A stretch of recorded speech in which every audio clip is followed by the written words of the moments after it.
Hey guys, tonight we begin with the shimmer of gold, the clang of trumpets, and the hush of a crowd that believes it is watching the birth of something eternal. You sit among them, wrapped in the cold air of a drafty cathedral, staring at the crown poised above a monarch's head. The jewels glitter, candles flicker, and every sound echoes, like you're inside the world's fanciest cave. You probably won't survive this kind of ceremony. Too much incense, too little fresh air. But let's try. So before you get comfortable, take a moment to like the video and subscribe, but only if you genuinely enjoy what I do here. And let me know in the comments where you're tuning in from and what time it is for you. Now, dim the lights, maybe turn on a fan for that soft background hum, and let's ease into tonight's journey together. The crown lowers, touches hair, and the hall erupts. You hear cheers bounce off stone walls, but beneath that roar is something more fragile. The shuffle of cold feet, the whisper of servants, the creak of benches older than memory. Coronations look like triumph, but they often felt like survival marathons. The new king stands swathed in robes so heavy they could double as a workout set. The weight isn't just cloth. It is years of politics stitched into every seam, prayers embroidered between threads, and debts owed to nobles sitting smugly in the pews.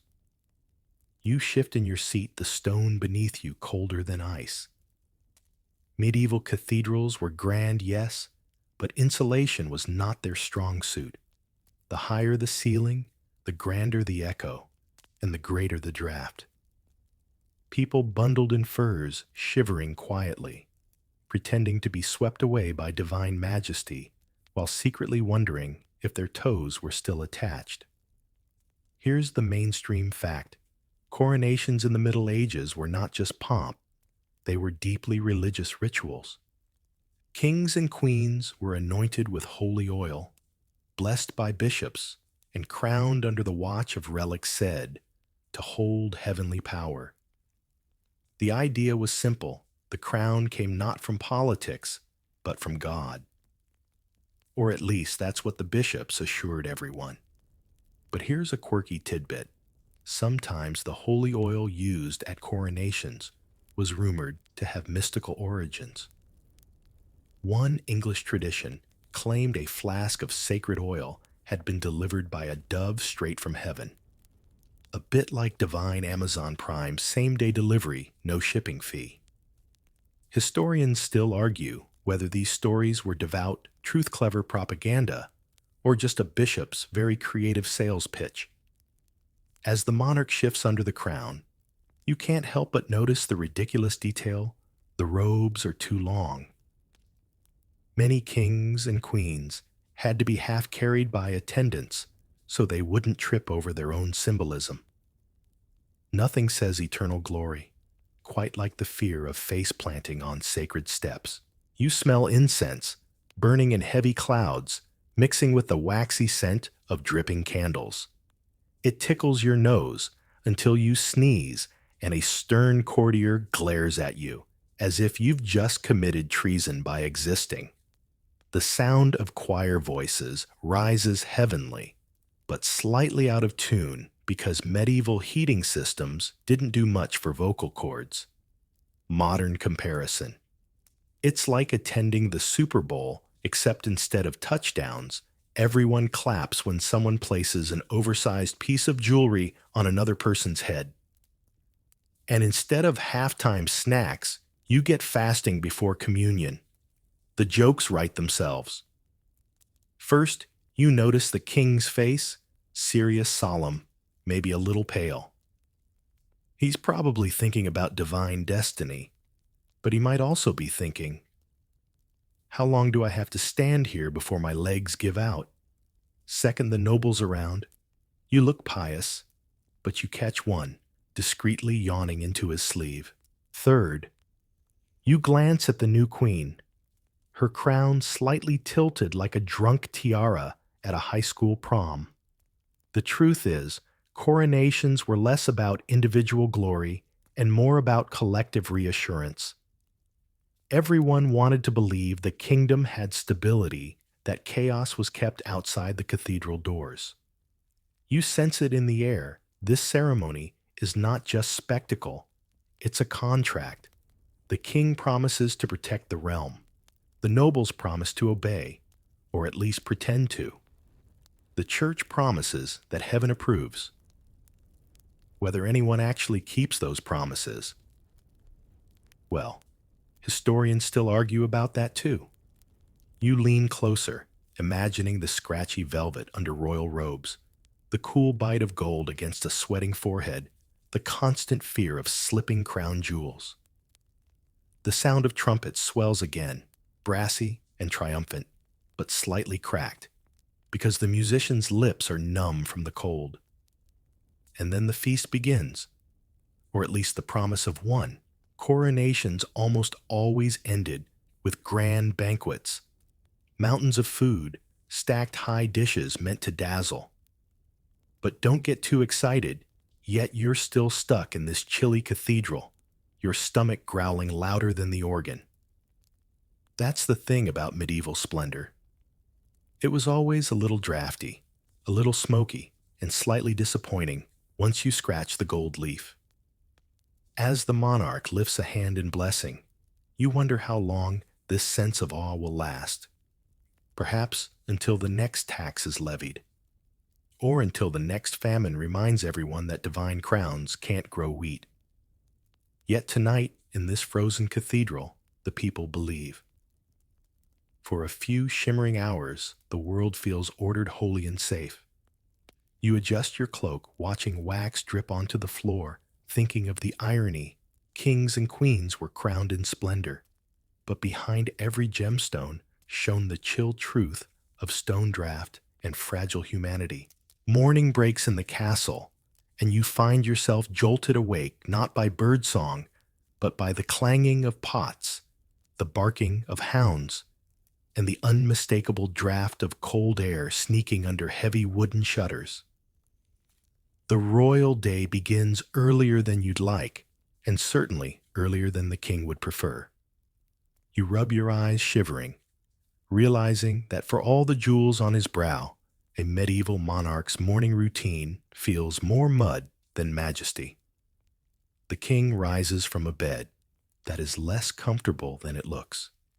Yes, the frame is carved, the canopy draped with velvet, but the mattress is stuffed with straw.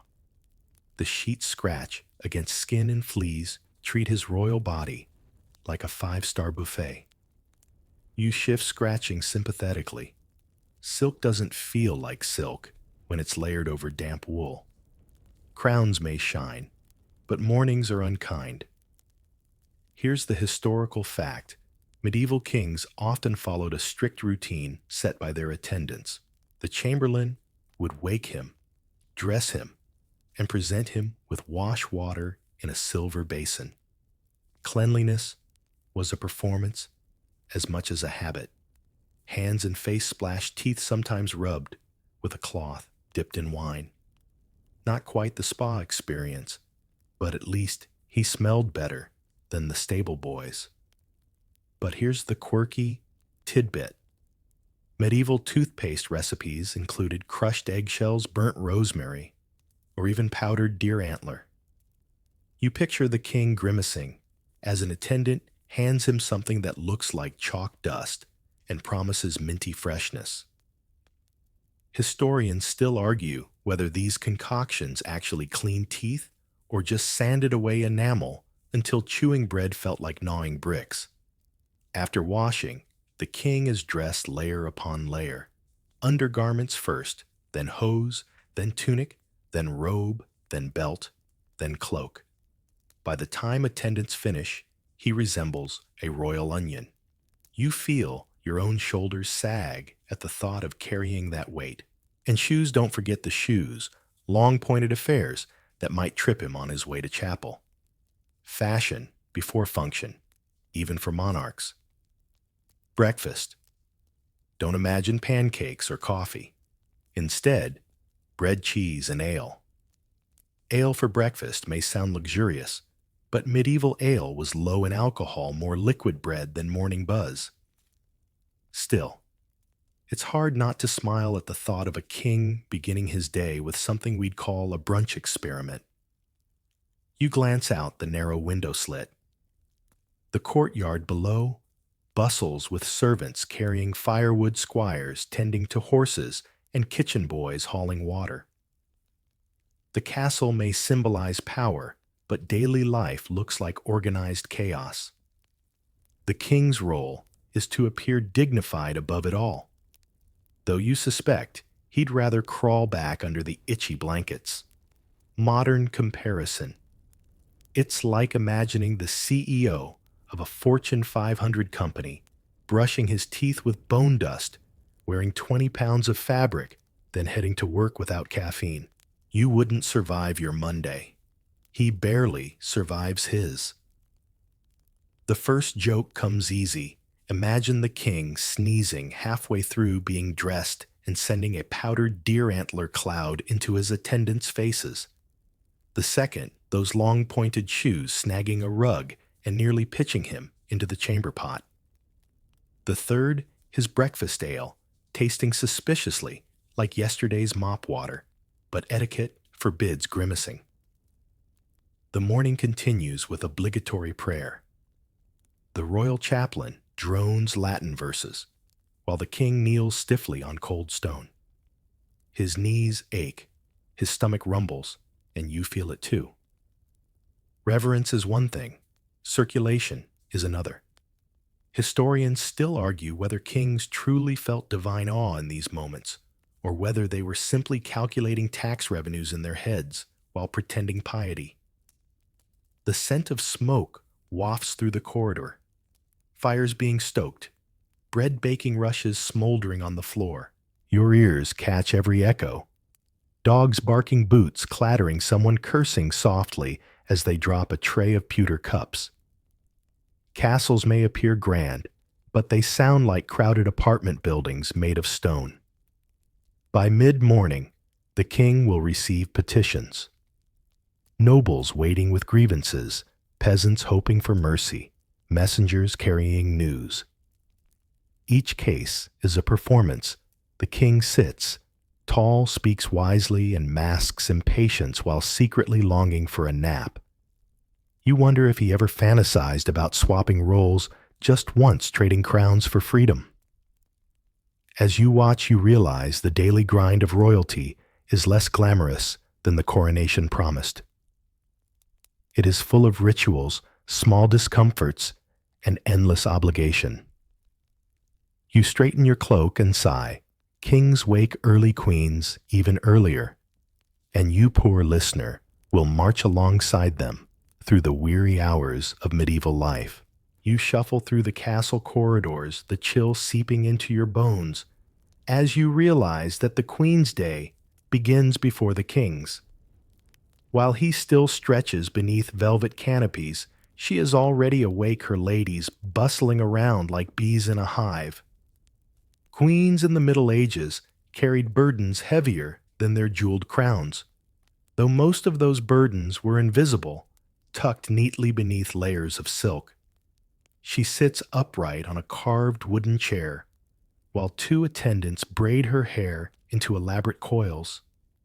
Every tug pulls sharply, but she doesn't wince. A queen must smile, must embody composure, even when her scalp protests.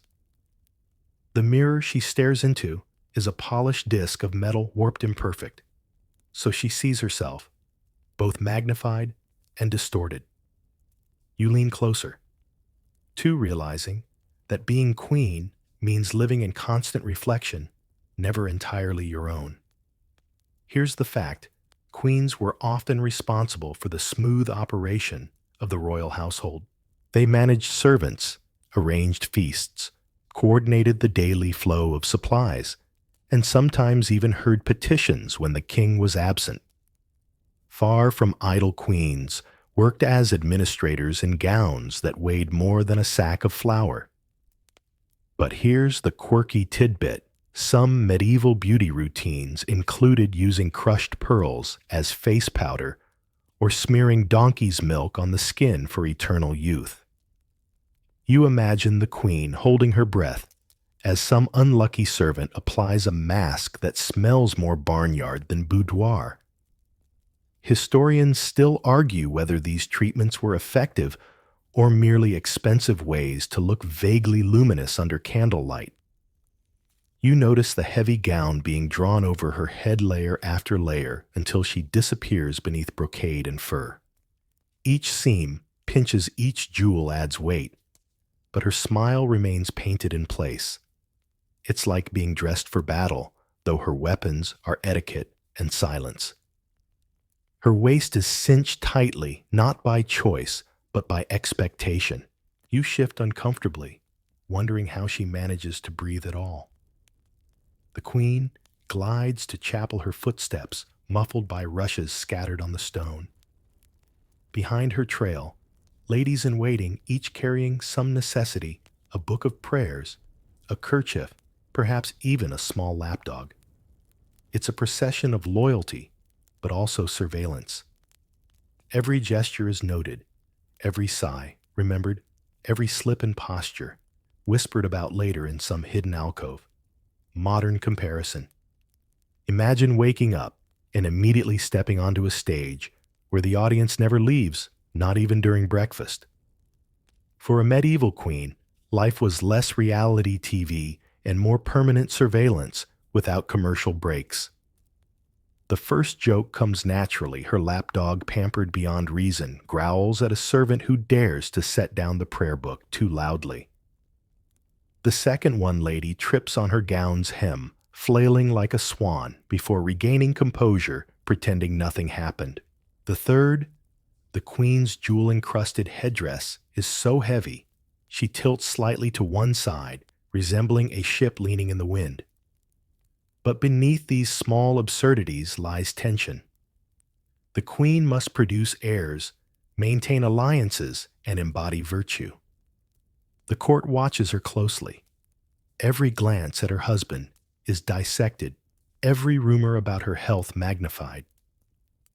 You sense the pressure like a tightening corset squeezing from all sides. Incense curls through the chapel, mingling with the sour tang of damp stone. Choir voices hum softly, each note trembling in the cold. You feel the queen's spine stiffen. Her prayers may be whispered, but they are weighed with consequence. Historians still argue whether queens truly wielded influence or merely served as pawns moved by kings and councils. Yet as you watch her eyes narrow in thought, you suspect she has her own quiet strategies. When she leaves the chapel, the day only grows heavier. Audiences with ambassadors, careful words laced with diplomacy, smiles that never falter even when her jaw aches. You trail behind, absorbing the scent of beeswax and rose oil, the swish of skirts across flagstones. Queens carried the burden of expectation silently, but you standing here can almost feel it pressing down. You tug your cloak tighter, thinking how ironic it is that silk and jewels, symbols of privilege, were also shackles of duty. The queen walks on her every step, a reminder that nobility's burdens are invisible but crushing, and you unwillingly carry them with her. You wander deeper into the fortress, the corridors stretching like veins of stone, and the truth dawns on you. Castles were both palaces and prisons. The nobles, who lived inside, called it home, but you can feel how the thick walls press in heavy with both protection and confinement. A castle might guard against enemies outside, yet it often trapped those within locking privilege inside a cage of granite. You step into a great hall, the ceiling soaring above, banners flapping gently where drafts sneak through cracks. Torches sputter shadows, crawl along carved beams, and the echo of footsteps makes the place feel less alive and more hollow. At first glance, it is grandeur. Stay a while, and it feels like loneliness carved in stone. Here's the historical fact. Castles in the Middle Ages were designed primarily for defense. Moats, drawbridges, arrow slits, and thick curtain walls all meant to resist sieges. For nobles, this meant safety during times of war, but day-to-day life. Cold chambers, damp walls, poor lighting. You run your hand along a wall slick with moisture and realize luxury in stone still feels like living inside a cave with better furniture. Now, the quirky tidbit nobles sometimes kept exotic animals inside their castles. A lion in the courtyard, a monkey in the chamber, or even peacocks strutting across the floor during feasts. You can't help but laugh at the thought of a peacock screaming during a solemn dinner. Historians still argue whether these creatures were status symbols or simply chaotic pets terrorizing servants. Life in the castle was a paradox. Nobles lived in grandeur, but with few chances to leave. Travel was dangerous, roads unsafe, and leaving the castle unattended risked rebellion. So days dragged on, punctuated by hunts, feasts, and gossip. The great stone cage glittered, but a cage it remained. The sensory details overwhelm you. The air smells of smoke from hearth fires mixed with the tang of damp straw. You hear clattering dishes from the kitchens below, muffled laughter from guards on watch, the sudden thud of a heavy door closing far down a passage. Cold stone seeps into your boots, reminding you that warmth here comes only in flickers. Modern comparison. Imagine being forced to live inside a shopping mall, built like a fortress, impressive to look at, impossible to escape, always echoing with noise, but never with privacy. You smirk at the first joke nobles had to endure chamber pots even in their castles, so yes, even the grandest fortress smelled like a portable toilet at times. The second, the moat designed for defense doubled as a giant sewage system, so the picturesque water outside was more medieval cesspool than scenic view. The third, those spiral staircases, designed to give defenders an advantage, meant nobles tripped often while trying to look dignified. But for all the discomfort, castles carried weight. Being inside meant belonging to power. Nobles spent hours in windowless chambers, plotting alliances, whispering secrets, and reading letters sealed with wax. You glance at one lord hunched over parchment eyes, darting nervously. The walls keep him safe, but also keep him tethered. Historians still argue whether nobles enjoyed this confinement or resented it. Some records show pride in fortifications, while others hint at boredom, melancholy, and desperation for novelty. Perhaps it was both gratitude for safety, frustration at monotony. As the day wears on, you trail a noblewoman pacing in her chamber.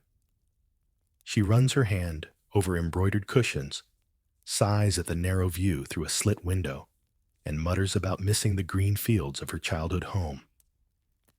Even wrapped in fur, she looks chilled, her breath misting in the air. The irony presses in.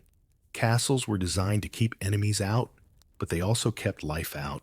You sense the silence, the repetition, the weight of duty pressing on every inhabitant. The stone cage holds everyone lords, ladies' servants, even you, as though grandeur and captivity were two sides of the same coin. You pull your cloak tighter, whispering to yourself castles may have stood strong for centuries. But inside, the nobility endured lives that were equal parts splendor and suffocation.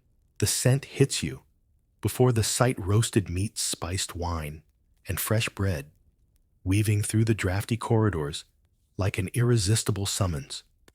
Tonight, the nobles feast, and you are swept into the great hall, a cavernous space alive with firelight and clamor. Banners hang overhead, Long trestle tables groan under platters, and the hum of voices crescendos into something that feels more like chaos than order. Feasts of excess, they called them, and you're about to learn just how excessive. The first thing you notice is the seating. Nobles at the high table bask under chandeliers, while further down the line the less important squeeze shoulder to shoulder. Servants dart like shadows, balancing trenchers piled high.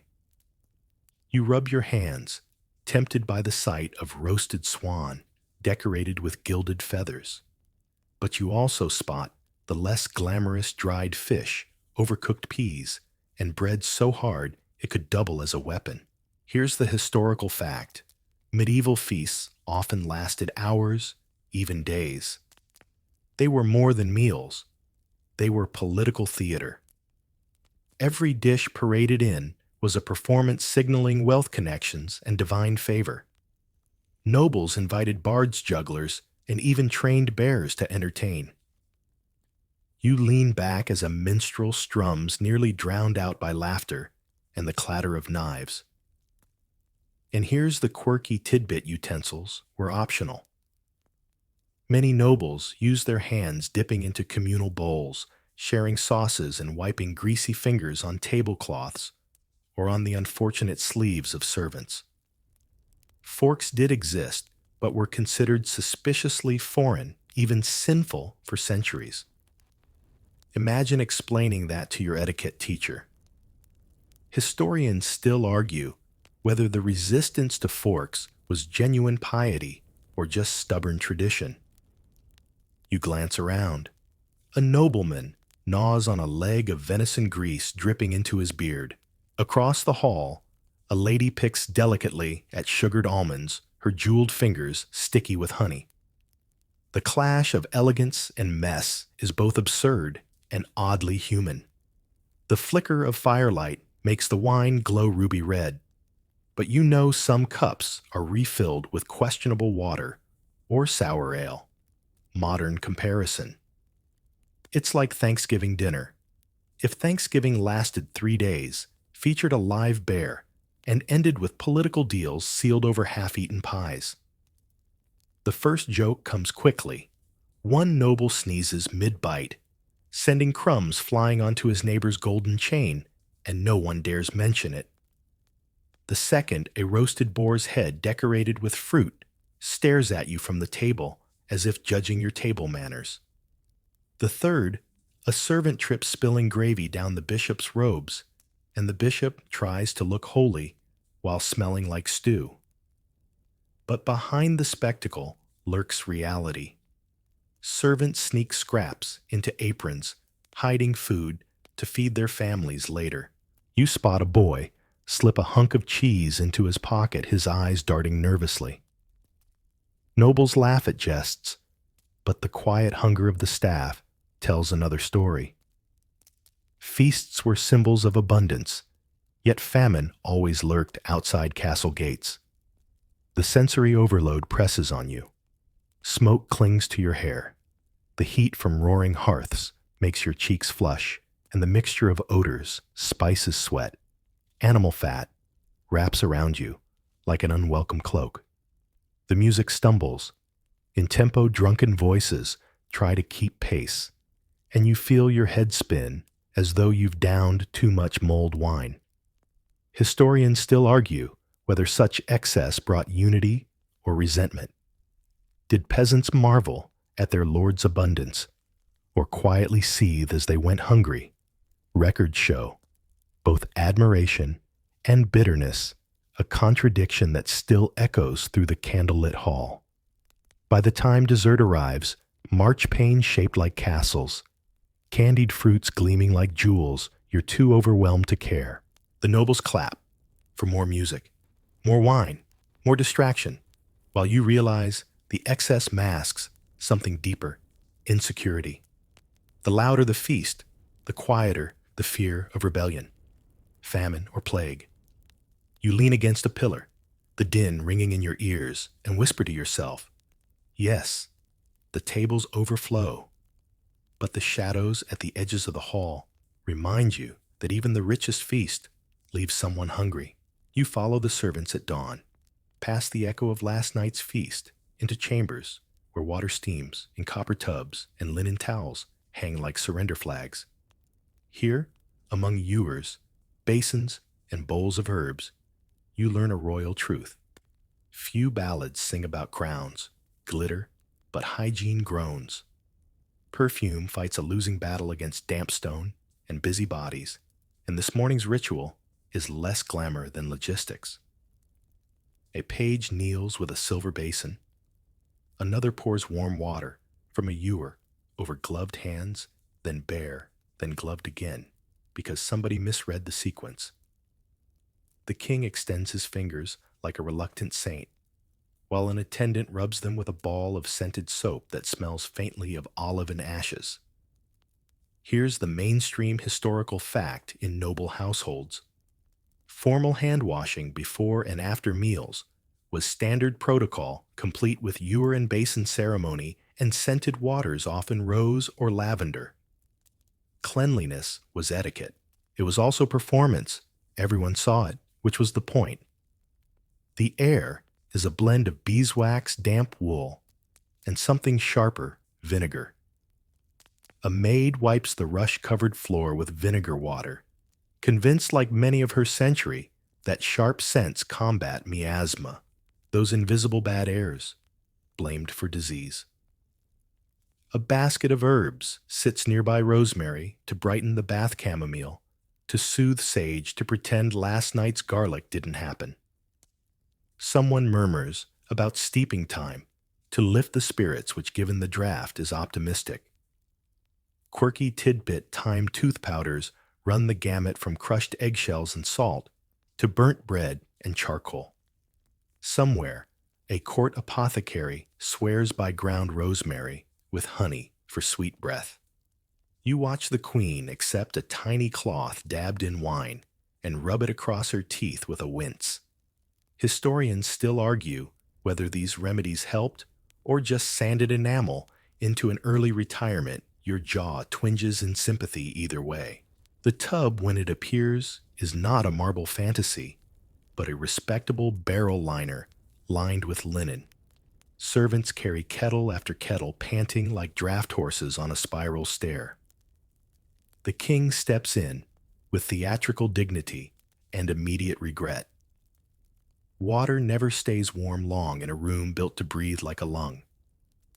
He sits anyway, while a barber surgeon warms spiced oil between his palms and works it into royal scalp and beard. Knit combs wait on a tray, plain, ruthless, honest. Fleas do not care about heraldry. They treat ermine the way they treated your bench in the cathedral. You lean closer, catching a citrus note. A rare luxury, imported oils from far coasts precious as gossip. The queen prefers rosewater sprinkled into her bowl, then patted along temples and neck. A lady-in-waiting opens a pomander, carved metal, stuffed with herbs and resin, and the chamber's breath brightens. Another lifts a small cone of incense. Smoke threads upward and remembers the coronation's haze. You smile at the callback, different room, same strategy, mask the draft with fragrance and hope. The peacock in the hall stops screaming. Joke 1. The barber surgeon trims the royal beard with the solemnity of a treaty, then accidentally snips a thread from the mantle and pretends it was intentional for symmetry. Joke 2. The perfumer seeking to impress layers rose clove and musk until the king smells like a besieged spice merchant. Joke 3. A squire assigned to warm towels stands too close to the brazier and nearly invents the world's first toasted linen, narrowly averting a headline. Castle learns about smoke detectors the loud way. You're told nobles bathe often, which means different things to different centuries. Some courts keep private bathrooms, even small bathhouses. Others rely on tubs dragged into chambers, privacy purchased with screens and stern looks. Earlier towns swore by public bathhouses, mixed company in places before plague anxieties and moral sermons chilled the water. Here's your debate line. Historians still argue whether medieval elites bathed rarely moderately, or more than the later stereotype allows. The answer shifts with region faith fashion and a kingdom's purse. About wigs, what the outline teases. Not the towering perukes of later ages, but hairpieces and padded coifs do appear.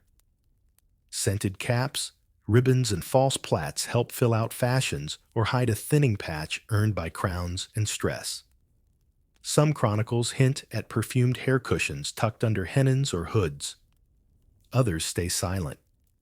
Historians still argue whether such add-ons were common rare or simply the gossip of bored clerks with quills and time. Either way, fragrance clings to cloth more politely than to skin. Garlic, too, has its cameo not as cologne, thank every saint, but as medicine. Kitchen remedies, steep crushed cloves in warm water, rubbed on chests, or stirred into a bath for strength. The experiment ends where noses begin.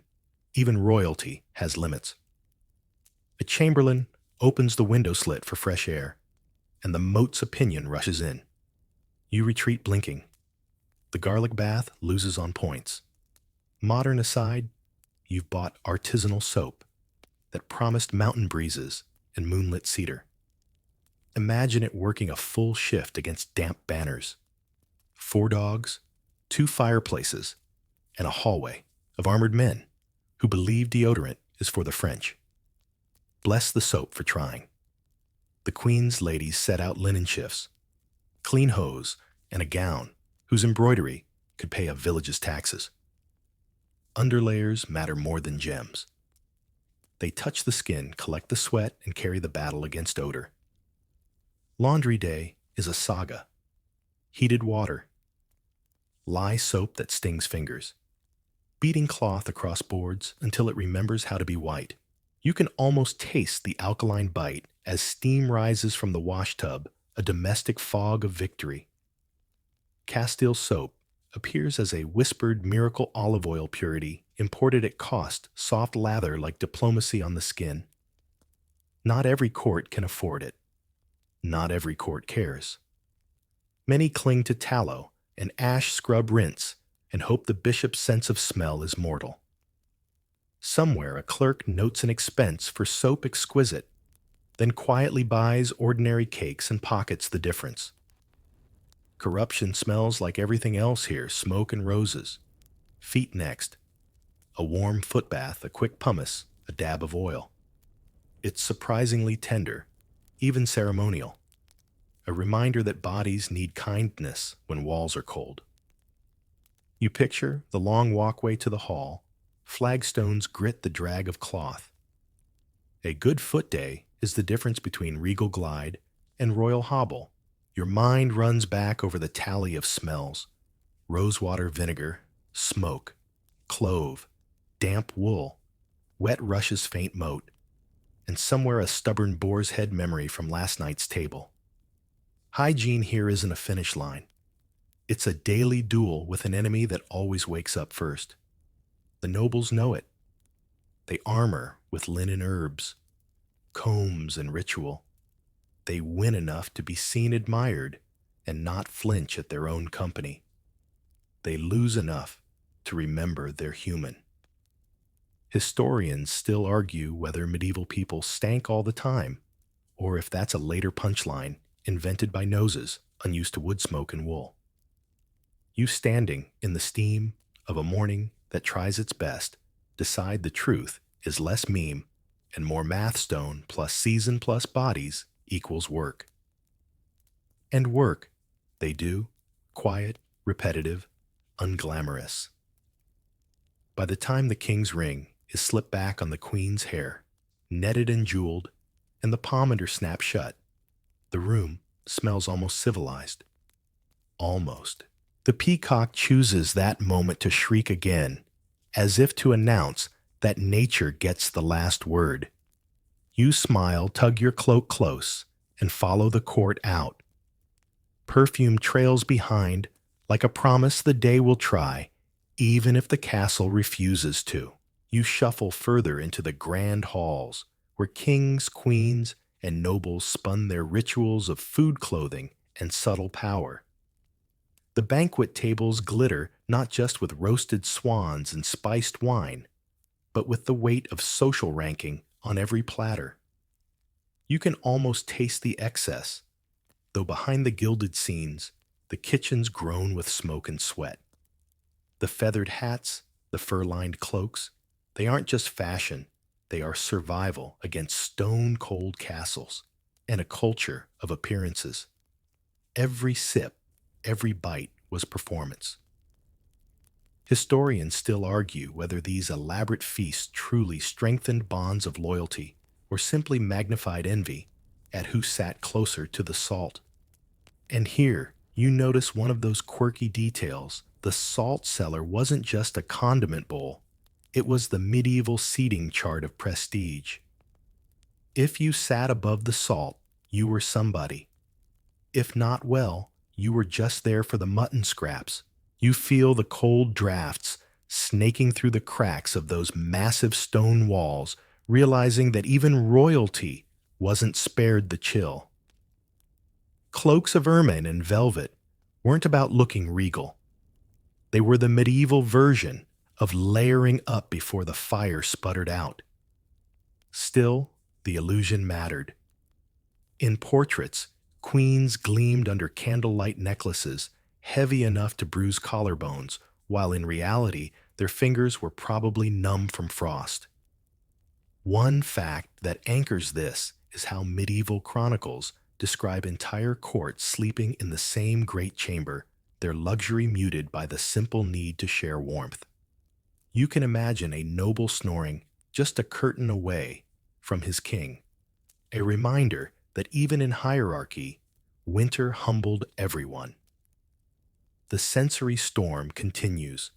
Wax strips from candelabras, the air thick with roasted meat, unwashed bodies, damp furs, and smoke that sticks to your lungs. It's both magnificent and stifling. You cough, eyes watering, and you can't help but compare it to a modern dinner party, except instead of arguing over who brought the best wine, they argued over who got the bigger chunk of venison. Light jokes surfaced often about lords who toppled into cups of claret, or ladies who fainted dramatically to avoid another round of boar's head. And somewhere in the noise, a scholar's debate rises. Did these feasts create unity or fuel silent rivalries? Were nobles truly dazzled by the magnificence or quietly tallying who owned more goblets? You might think a glittering hall guaranteed satisfaction, but as you watch, you sense the undercurrent of nerves, alliances being negotiated over trenchers of bread, smiles hiding daggers. The truth lingers: medieval nobles ate not just to live, but to be seen living well. Every feast was a theater where appearances mattered more than taste, and survival sometimes meant more politics than pork pies. And as the music fades and the candles gutter out, you realize the night always carried more than just echoes of laughter. It carried the weight of ambition layered like the courses themselves. You step out of the smoky hall into a breath of iron-cold dawn, and the world changes key. No lutes, no peacocks, only horn calls spiraling through mist and the feverish chatter of hounds. Frost laces the grass like thin glass. Leather creaks, bits jingle, and 100 small sounds arrange themselves into one proclamation you can feel. In your ribs, the hunt is power, and you are marching inside its theater. A huntsman lifts a gloved fist, and the pack quivers as if one animal. You smell horse sweat already warming under blankets. Pine sap and wet leaf mold the faint animal sour of hound breath. A page tightens your cloak, tugging it against the same drafts that haunt every royal chamber. Only here, the wind is honest. You swing into the saddle, and the forest swallows the procession, the way a cathedral swallows a hymn column trunks. Dim aisles, a cold roof of branches. Here's the mainstream fact. Royal hunting in the Middle Ages is law as much as leisure. Great tracts of forest are not just trees, but legal zones, and the king's deer are the king's property. To touch them without leave is to touch the crown. Forest law bites harder than winter. Poachers lose hands, eyes, or livelihoods depending on place and rain. You ride past a boundary oak, carved with a mark, and it feels less like nature and more like a border checkpoint. Quirky tidbit. Before the run begins, a huntsman kneels to study Fumet's deer droppings, rolling a brown bead between finger and thumb like a jeweler. He warms, it sniffs. It declares the stag's supper acorns by the look and feel, and estimates size and freshness with priestly gravity. It's medieval forensics, with fewer wigs. You try not to stare. Historians still argue whether such exact ritual truly improves success or simply dress status in science-scented ceremony. The horn sings. Hounds burst forward like white steam, and your horse wakes under you. You keep your seat barely, while branches rake at your cloak hem, and cold air knifes your lungs. The ground thuds through your stirrups. It is all percussion and breath. You glimpse the heart, a flash of polished antler, a dark ripple through brush gone. The pack answers with that long electric music that shakes birds from hedges. Modern aside, this is less weekend hobby and more executive offsite with teeth. Leadership alignment messaging, proof of vigor. Only instead of slide decks, you have a boar spear with lugs to keep the beast from running up the shaft. Brand identity, green livery. KPIs. Bring back a stag of 10 tines and a story that makes your rivals look small. Joke 1 arrives when a young lord overdressed in velvet and certainty catches his feathered cap on a low branch and nearly gifts it to the squirrels. He recovers with a flourish that fools no one, least of all his horse. Joke 2. A hawk on a lady's glove gives you a sideways glare so withering you vow to fix your posture. Joke 3. The master of hounds whips in with such ceremony that you suspect he rehearsed in front of a mirror horn flourish cloak, swirl everything but jazz hands. Falconry keeps pace at the edges, ladies and courtiers on foot, with hoods, jesses and lures that whoop through the air like small comets. A hood is slipped. The bird hardens into an arrow. A flurry, a stoop, and the hawk nails its mark with such quiet ferocity that even the hounds hush for a blink. Another fact to pin down hawking is the noble art par excellence sung in treatises and manuals coded by which bird befits which rank. A goshawk on your fist says as much as a title on parchment. The chase stretches, snaps, regathers.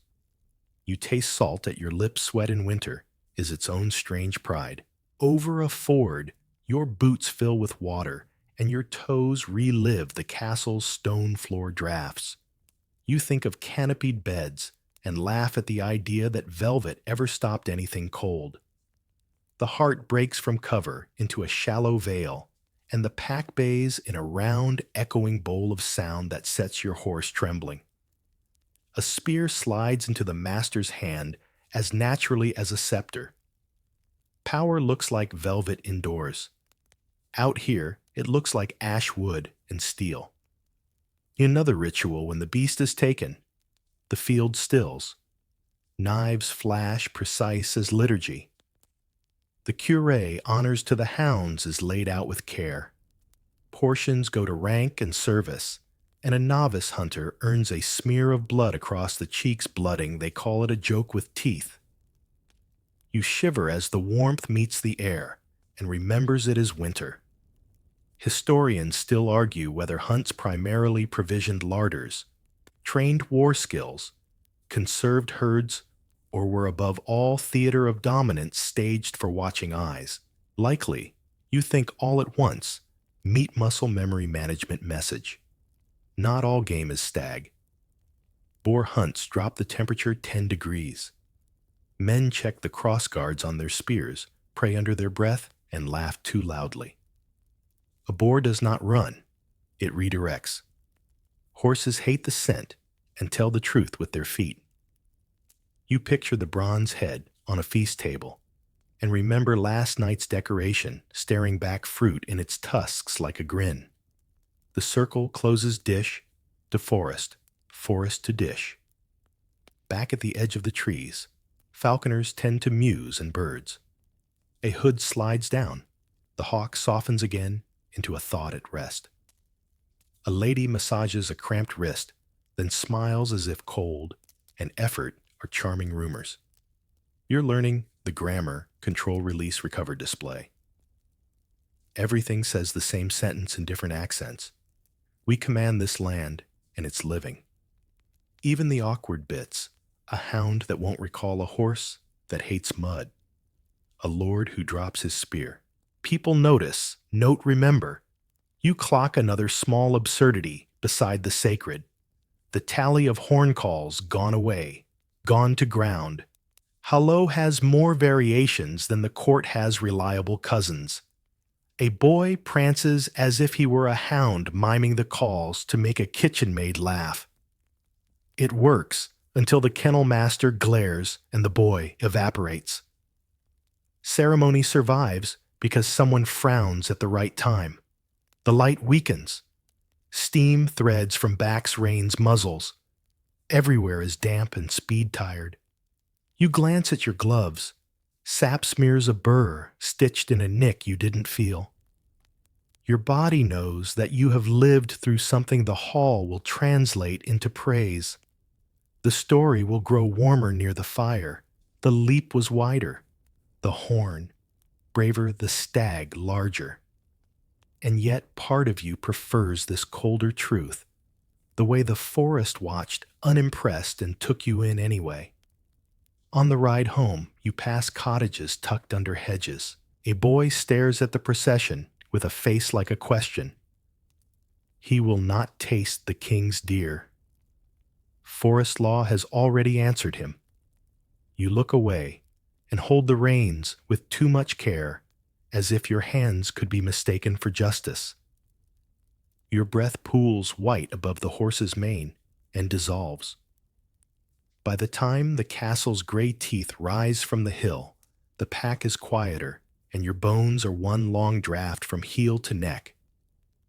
In the yard, the peacock shrieks again, your old fanfare returning to claim the last word, and the hounds answer with indifference.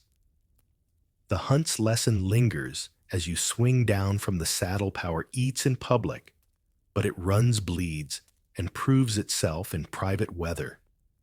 You brush frost from your sleeve and follow the others inside where the fire will exaggerate and the night will agree. You press forward into the grand hall of medieval life where power and ceremony collide under flickering torchlight. Kings and queens don't simply dine here. They orchestrate elaborate feasts designed as much for politics as for food. You sit at one of the endless trestle tables, elbows bumping strangers, the smell of roasted venison and spiced wine mixing with the damp stone walls. Every platter that passes is a message, every seat an unspoken ranking. You probably think of it as dinner, but to them it is a live-action chess match in which status is measured not only by what you eat, but by where you sit while eating it. You notice the seating is intentional, nobles crowd close to the monarch, while lesser figures are shoved to the drafty far ends where even the dogs hover in hopes of scraps. Each bite reinforces hierarchy. Bread trenchers soak in rich juices, and servants replace them quickly. But your attention is drawn to the spectacle itself. The juggling, the minstrels, the dramatic entrances of whole roasted peacocks with feathers restored and gilded beaks. Historians still argue whether these displays were more about nourishing bellies or stroking egos. The truth, though, is clear: the feast was theater. Each course, a scene; each toast, a line of dialogue in the ongoing drama of medieval politics. The sensory crush is overwhelming. Smoke from the hearth clings to your cloak, meat grease drips down your hands, and the sweet, almost cloying scent of almond milk pudding lingers in the air. A lute player plucks away a tune you can barely hear over the laughter and the occasional drunken quarrel. It's both chaotic and mesmerizing, like a medieval version of a high school cafeteria, except with more swords and less algebra. Yet beneath the glitter, the oddities sneak in. Did you know medieval nobles sometimes dined on dishes dyed with bright pigments just to flaunt extravagance? Blue pies, green sauces; if it looked unnatural, it screamed wealth. It's the culinary equivalent of posting a flashy filtered selfie. And while some foods dazzled, others horrified. A delicacy called coffin pie involved baking live birds inside a crust so they would burst out when cut fluttering around the hall. You might think it was whimsical.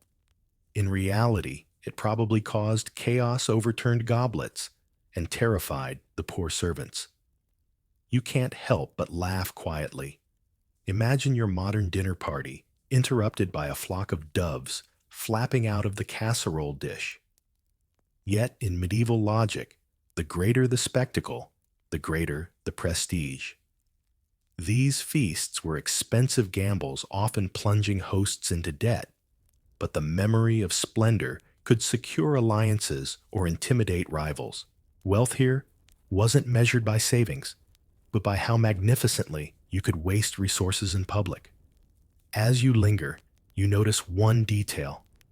The king's goblet is heavy silver. His wine, spiced with cinnamon, imported from lands you may never see. At the far end, peasants' mugs are wood, their drink just weak ale. The contrast is stark, designed to be seen. Historians still argue whether the opulence inspired loyalty or resentment. Either way, the message was unmistakable: power eats better, and power eats first. So as the torches sputter and the last course arrives, a massive boar's head garlanded with rosemary, you realize these halls weren't just for eating. They were arenas of spectacle, symbols of dominance, and theaters of survival. In a world where kings balanced allies and enemies at the same table, every feast was both a banquet and a battle. The sun breaks across the battlements, gilding the stones in gold, and you're led away from feasting halls into the quieter, stranger world of royal fashion. Here, wealth isn't shouted in roasts and spiced wine. It's whispered in silk threads and rings, heavy enough to bruise knuckles, and sleeves so wide you could smuggle a puppy in each arm. To understand a king or queen, you don't just watch them hunt or dine. You look at what they wear, and suddenly the politics stitched into every seam come alive. The first thing you notice is weight. Gowns drip with embroidery, cloaks lined with fur crowns pressing like iron sermons on foreheads. You think of clothing as protection or expression. They thought of it as law. A jewel-encrusted belt wasn't merely decoration. It told everyone in the room where you belonged in the hierarchy. Here's your fact: medieval sumptuary laws literally regulated who could wear what, dictating that only nobles could adorn themselves in certain furs, fabrics, or colors. Purple and ermine. That's royalty. Scarlet trimmed in sable reserved for the highest. If you dared above your rank, you risked fines, confiscation, or worse, a reputation as an upstart who didn't know their place. The sensory layer is thick. Fabrics rustle like whispers when lords walk, silk hissing against stone floors. Perfumed oils cling to brocade, battling with the musk of unwashed wool. A fur collar tickles your neck as a lady passes, and you wonder if she feels warm or if she only pretends for the sake of appearances. The jewels flash like frozen fire when the torchlight bends. It's dazzling, but also suffocating. You sense that half of these people would rather wear a plain tunic and stretch their legs without fear of tripping over hems. The quirky tidbit here, pointy shoes. Nobles loved them absurdly long. Some extended nearly 2 feet, curling upward with wire inserts. They strutted through halls like exotic bird shoes, so impractical they screamed privilege. See, I'm so important, I don't even need to walk properly. One chronicler swore lords tied their tips to their knees to dance. Historians still argue whether these poulains were fashion excess or satire made flesh. You glance at one noble awkwardly navigating stairs and can't decide whether to laugh or pity him. Modern comparison. Imagine CEOs today insisting on wearing 10-inch stilts at board meetings, not because they help, but because they prove you can afford the inconvenience. Here come your jokes. First, a duke bends to bow and can't get up because his jeweled cloak pins him to the chair. Second, a lady waves her sleeve dramatically, only to knock a goblet across the high table, baptizing the bishop in mulled wine. Third, a groom tasked with carrying the queen's train trips over it, sprawling head first into the rushes, then pretends it was part of the ceremony. Jewelry deserves its own chapter. Necklaces of pearls from distant seas, rings set with garnets the size of quail eggs, and diadems that caught every flicker of flame. But here's the irony: most nobles didn't own vast wardrobes. Instead, they rotated a handful of garments remade and retrimmed, but lavished them with gems and embroidery so they looked endlessly new. Wealth wasn't quantity, it was concentration. One cloak could equal a farm's yearly yield. You picture a baron clutching his velvet mantle like a bank account because that's exactly what it was. Another oddity: fur wasn't just warmth, it was status. Ermine, squirrel, fox, marten, lynx. Each species carried a code. You could almost rank a room by sniffing collars. Ermine said royalty. Rabbit said commoner. Even the way furs were cut mattered. Lining your sleeves with dozens of tiny pelts showed that you could pay not only for animals, but for the labor to stitch them into invisible perfection. Historians still argue whether this obsession with fur was practical or purely ostentatious. Given how cold castles were, maybe both. Now consider hair. Crowns may dominate, but daily life required hennons, circlets, veils, coifs. A queen's hennon, the tall conical hat, could tower 2 feet, sheer veils spilling like banners. You imagine ducking through a doorway and snagging the whole edifice on the lintel. Dignity gone in an instant. Yet the silhouette screamed wealth, authority, mystery. Men, too, styled their hair, long or curled beards, trimmed with almost religious zeal. To neglect grooming wasn't just laziness, it risked branding you uncivilized. The atmosphere shifts as you step into a wardrobe chamber. Servants fold linens, polish buckles, brush fur with small, stiff combs. A tailor squints at a hem, muttering curses at a lord's waistline that expanded since the last feast. A chest creaks open to reveal bolts of imported silk dyed indigo, the color so deep it swallows the lamplight. You inhale the smell. Mothball cedar faint smoke from the brazier. These rooms are banks, libraries, and armories all at once, where fortunes are stored, not in coins, but in cloth. Another quirky fact: buttons existed, but were more decorative than functional. Lacing hooks and pins did the heavy lifting. Some garments had dozens of tiny closures, each demanding a servant's fingers and patience. Dressing a noble was less a personal act than a team sport.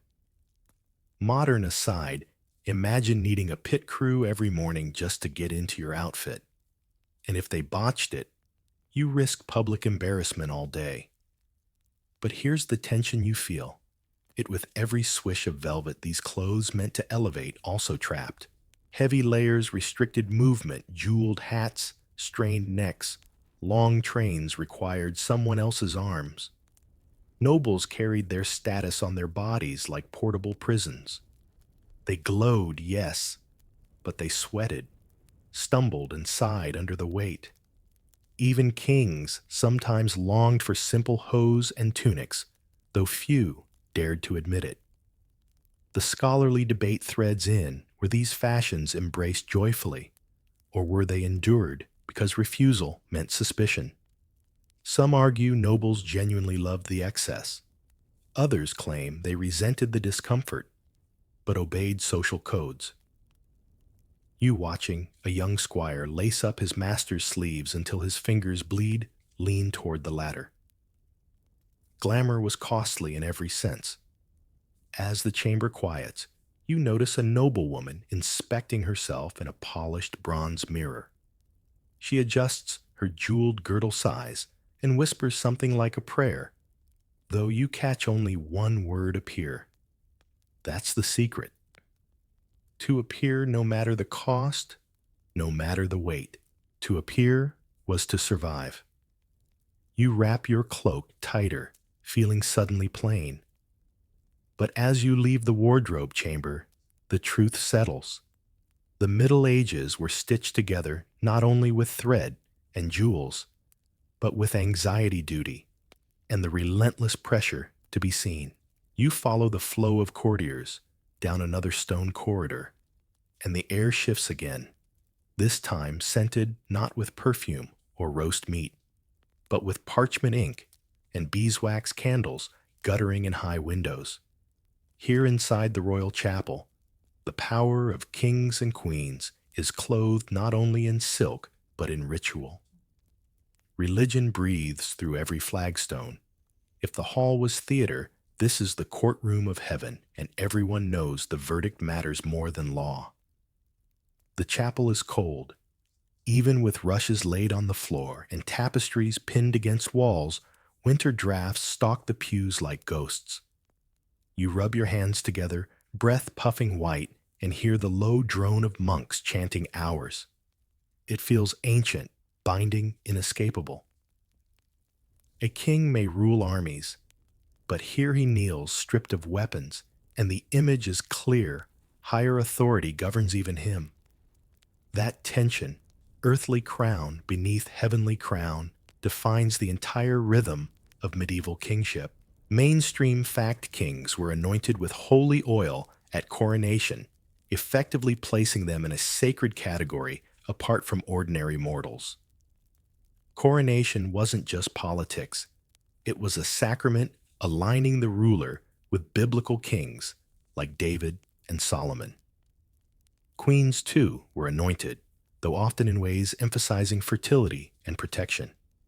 The ritual set them apart, branding them as chosen, which made rebellion not only treason, but heresy. The sensory world is thick. Incense hangs heavy, resinous, and sweet, coating your throat. Wax spatters as candles lean in the draught. The choir's Latin spills into the rafters, echoing in waves. Your knees ache from the hard stone, your ears ring with bells. You feel small, yet strangely secure part of the design. The chapel is less comfort than choreography. Quirky tidbit relics. Nobles crave them. Splinters of the true cross saint's bones, shreds of cloth. Kings competed for them like modern collectors chasing sports cars. One French king reportedly carried a thorn from Christ's crown in processions housed in a golden reliquary worth a city's ransom. Another hoarded the finger bones of saints, distributing them as diplomatic gifts. Historians still argue whether these relics were genuine or convenient forgeries, but either way, they carried weight, political, spiritual, emotional. And it isn't just relics. Pilgrimages become the fashion of devotion. Queens journey barefoot to shrines, robes dragging through mud, while chroniclers sing of their piety. Kings endow abbeys not only for heaven's favor, but for earthly propaganda. A chartered monastery shouts, "This ruler fears God," and thus commands obedience. You watch a scribe scratch ink across calfskin recording land grants with cramped letters. His work outlasts feasts and hunts. Parchment endures centuries, gossip dies in days. Your modern comparison, it's the medieval equivalent of a politician cutting the ribbon at a hospital. Spiritual investment was also PR. You catch jokes and whispers even here. First, a courtier complains the incense is so thick he can't see the Holy Spirit for the smoke. Second, a novice monk sings a note flat, and an old priest mutters that even angels would cover their ears. Third, a noble child squirms, then loudly asks if saints get bored watching everyone kneel all day. Laughter ripples before the bishop glares it into silence. Yet beneath the humor is fear. Everyone believes illness, famine, or defeat might be punishment for sin. The queen clasps her rosary until her knuckles pale lips, forming silent petitions for fertility, safe childbirth, or mercy on lost infants. You sense how religion entwines with survival, not abstract theology. In a world of high mortality, faith is threadbare comfort and the only explanation available. Scholarly debate threads in were medieval monarchs genuinely devout, or did they use religion cynically as a tool? Historians still argue both sides. Chronicles overflow with piety, but charters reveal cynical land grabs disguised as donations. You suspect both can be true, that belief and politics mingled until separation was impossible. A king kneels sincerely, then stands calculating. A queen prays honestly, then uses her pilgrim's badge as political leverage. The organ drones. Candles sputter. A priest lifts a reliquary high, and light shards through colored glass onto the jewels of crowns and girdles. It's stunning and calculated. You're reminded of fashion shows or presidential photo ops stagecraft to inspire awe. The audience believes because the ritual is overwhelming, sensory, relentless. Quirky detail again, some nobles carried portable altars on campaign small boxes with relics inside, so even in muddy fields, a fragment of sanctity followed them. Imagine knights pausing in armor while a chaplain sets up a tiny gilded table on a wagon bed. Sanctity, but make it mobile. Another thread, the papacy. Kings both feared and fought Rome. Excommunication wasn't just religious, it was political death, cutting rulers off from legitimacy. You picture a monarch sweating in his crown, wondering if his sins will cost him allies as much as salvation. Some traveled barefoot in the snow to beg forgiveness, like Henry IV at Canossa, shivering outside a pope's door. Power bent to religion because power needed religion to stand. The chapel ends with silence. The choir disperses, incense thins, candles gutter one by one. A bishop intones blessings over king and queen, and the congregation exhales as though released from a spell. You walk out under carved arches, light blinding after the dim interior. Cold air tastes cleaner, but you carry the smoke in your hair, a ghost of ritual that clings whether you believe or not. You realize kings and queens may have commanded armies and courts, but in chapels, they were smaller than saints' bones. Their rule depended as much on invisible approval as on swords. Every kneel, every hymn, every pilgrimage was both devotion and strategy. And as you leave the sacred hush, you understand why medieval crowns were never just metal. They were contracts written in gold ink and incense. You step out from the chapel's solemn hush and drift back into the castle's chambers where whispers sharpen into weapons. If feasts are theaters and hunts are arenas, the court itself is a labyrinth where loyalty can be bought, sold, or betrayed before the candles burn out. Kings, queens, and nobles live not only with swords, but with gossip, and the latter often cut deeper. The first thing you notice is the silence layered under the chatter. Nobles lean close, speaking in tones so soft you strain to catch a word. A glance across the hall, a hand placed too casually on a sleeve, each gesture is a paragraph in the language of intrigue. Here's your mainstream fact. Medieval courts were political pressure cookers. Alliances could form and dissolve in hours sealed by marriage contracts or broken by rumors. Kings needed courtiers to administer realms, but those same courtiers often plotted their undoing. Queens relied on ladies-in-waiting who doubled as informants. It was a palace of mirrors, and no reflection could be trusted. The sensory details are sharp. Torches flare, shadows crawl across the tapestries, and you smell the beeswax mixing with the sour tang of sweat under heavy velvet. The air feels electric like a storm before lightning. You catch the faint scratch of a quill in the corner. A clerk recording promises no one else will admit out loud. Pages scamper past, wide-eyed carrying messages that might decide inheritances. A laugh erupts too loudly, then dies, and everyone looks. You sense that every sound matters here. Quirky tidbit poison wasn't as common as popular myth suggests, but the fear of it was real. Nobles used elaborate tasters, servants who sampled wine and meat before the monarch dared a bite. Special cups of horn or precious stone were prized because they supposedly changed color in contact with poison. Did they work? Historians still argue, but nobles believed enough to cling to them. One chronicler swore a king once tested his jeweled goblet by pouring wine for his enemy first. Cynical, but effective. You laugh inwardly at how modern it feels. This is less Game of Thrones melodrama and more office politics on steroids. Imagine your workplace gossip, then raise the stakes until losing means exile, torture, or worse. Court intrigue was essentially a medieval version of corporate backstabbing, only with bishops and barons instead of managers and interns. And jokes did slip in. First, a courtier once complained that the walls had ears only to find a servant literally pressed against a door with a cup.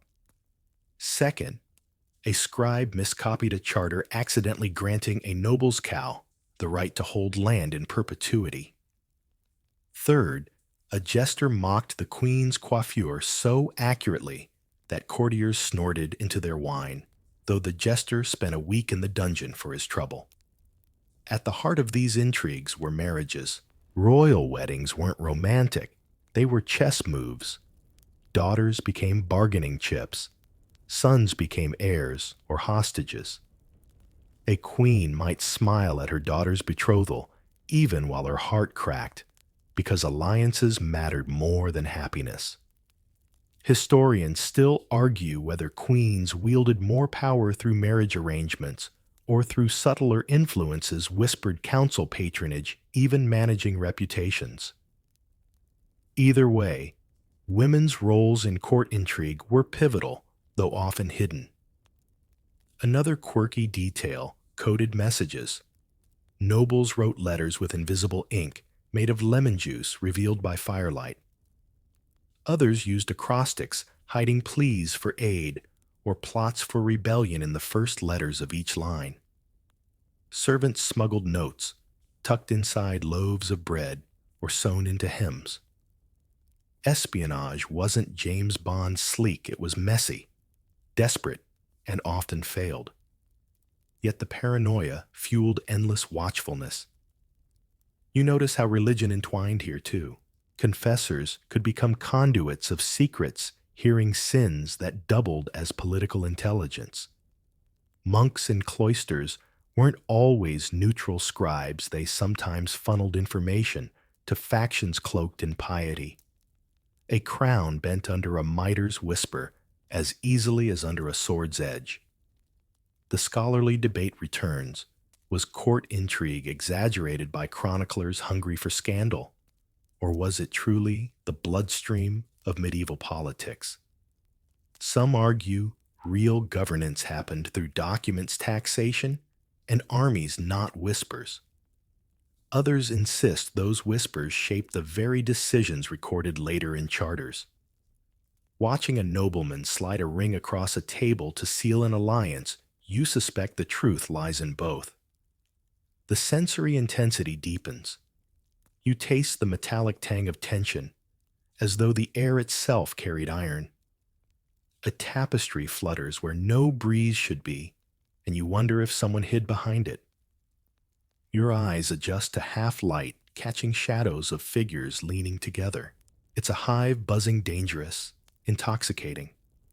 A callback flickers. You remember the feast.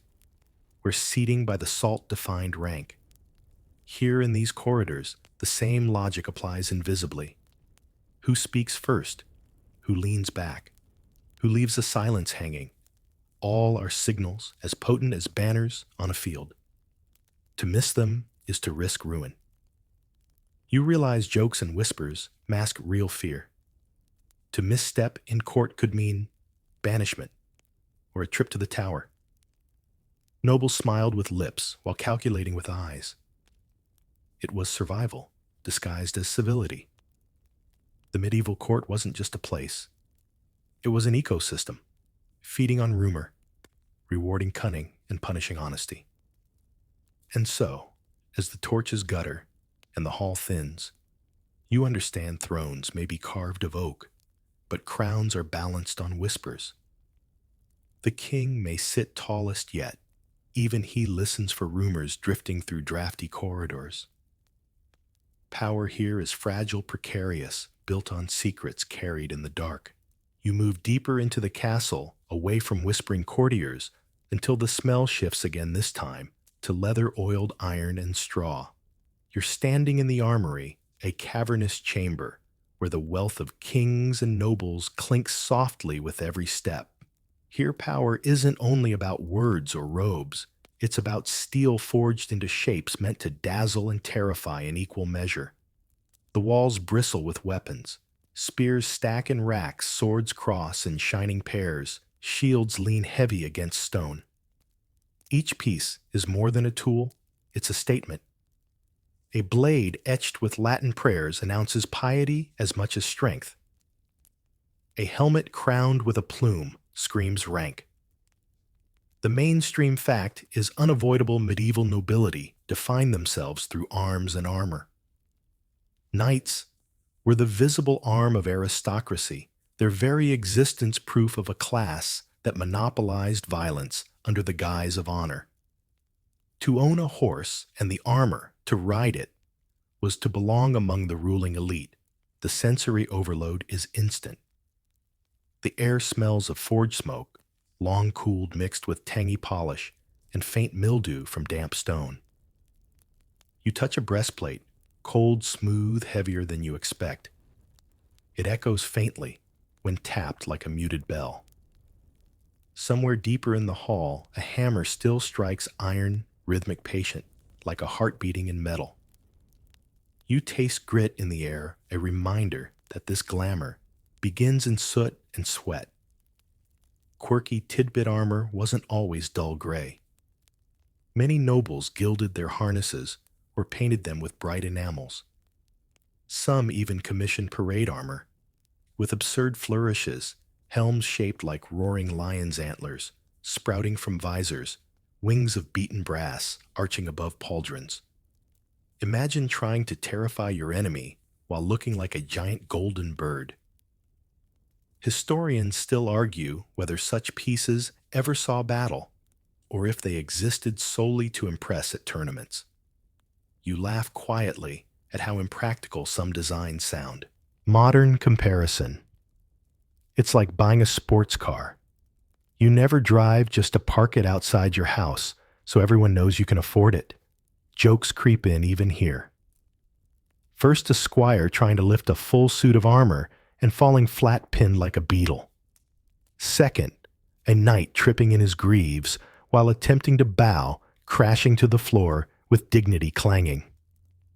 Third, an overeager page polishes a breastplate so fiercely that he can see his own terrified face staring back wide-eyed, convinced he's polished a ghost. But beneath the humor is awe. The cost of one full harness could rival a small estate. Horses, too, were armored caparisons embroidered in heraldic colors, chamfrons gleaming on muzzles. To see a mounted knight was to witness living wealth galloping past. And that wealth was practical nobles, fought not only to defend land, but to prove legitimacy. In battle, glitter mattered. A banner unfurled, a gleaming helm symbols designed to rally followers and intimidate foes. Here's another fact. Jousts and tournaments served as both sport and political theater. Knights clashed before crowds, demonstrating prowess, hoping to catch the eye of a king or the favor of a lady. Victories could elevate a family's status. Humiliations could linger for generations. And yet tournaments were dangerous, broken bones, concussions, deaths. Still, the spectacle outweighed the risk. A king sponsoring a tournament displayed wealth stability and military strength in one glittering package. You step closer to a row of shields painted with coats of arms. Lions, rampant eagles, double-headed fleur-de-lis blazing in gold. Heraldry wasn't just decoration, it was language. Every symbol told a story of ancestry, allegiance, and ambition. A noble's shield was as recognizable as a signature. Lose your banner in battle and your men might scatter. Keep it flying and they would fight until dawn. Historians still argue whether heraldic codes were rigidly enforced or if they evolved more loosely like dialects. Another quirky note chain mail wasn't universally glamorous. Servants wore patched hauberks and rust was constant enemy. Vinegar baths, sand scrubbing, endless oiling, the maintenance consumed hours daily. Knights may have dazzled on parade, but in practice they smelled of iron horse and sweat. You imagine the clatter of mail in corridors like an endless sack of coins being dragged. Modern aside, think of armor less like a uniform and more like a status car Ferrari for some dented hatchback for others. Everyone knew what you could afford by the shine of your cuirass. You watch as a knight straps on gauntlets, flexing fingers like steel flowers opening. The sound is insectile, almost alien. His squire adjusts buckles with nervous hands, whispering prayers for protection. The knight barely listens. His thoughts are already on the tilt yard, outside where the lists are marked by striped barriers. And now the tilt yard comes alive. Two horses charge lances lower wood, shatters and splinters that sting your cheek even from the sidelines. The crowd roars. Ladies wave kerchiefs, nobles shout wagers. A knight falls armor thundering, but rises slower, staggering. It is theater brutal and magnetic, and at its heart, it reinforces the same truth: nobility equals martial display. Without the spectacle of combat titles wither. The scholarly debate intrudes again. Were knights truly chivalric defenders of the weak, or were they violent enforcers, cloaked in pretty rhetoric? Chronicles praise their honor, but records brim with brutality, raids pillaging endless feuds. You suspect both are true. The same hand that lifted a lady's glove might burn a village by dusk. The sensory rush doesn't stop. Horses scream, the forge rings banners, snap in the wind. You smell charred meat from campfires, oil from whetstones, even the metallic tang of blood when a joust ends badly. You taste grit in your mouth from churned dirt. It's exhausting, exhilarating, and more than a little terrifying. Another callback. You remember the feast where nobles proved wealth through wasteful splendor. Here they prove it by risking life and limb in glittering duels.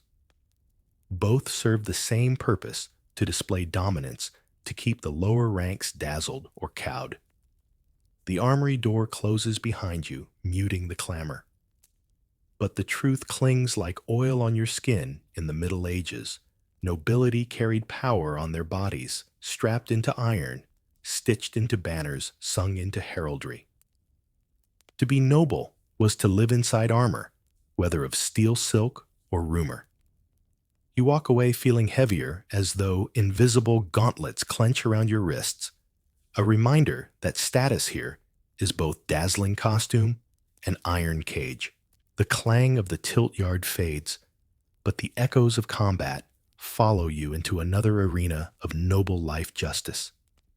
You step into the great hall where kings and queens sat in judgment, flanked by banners and grim-faced counselors.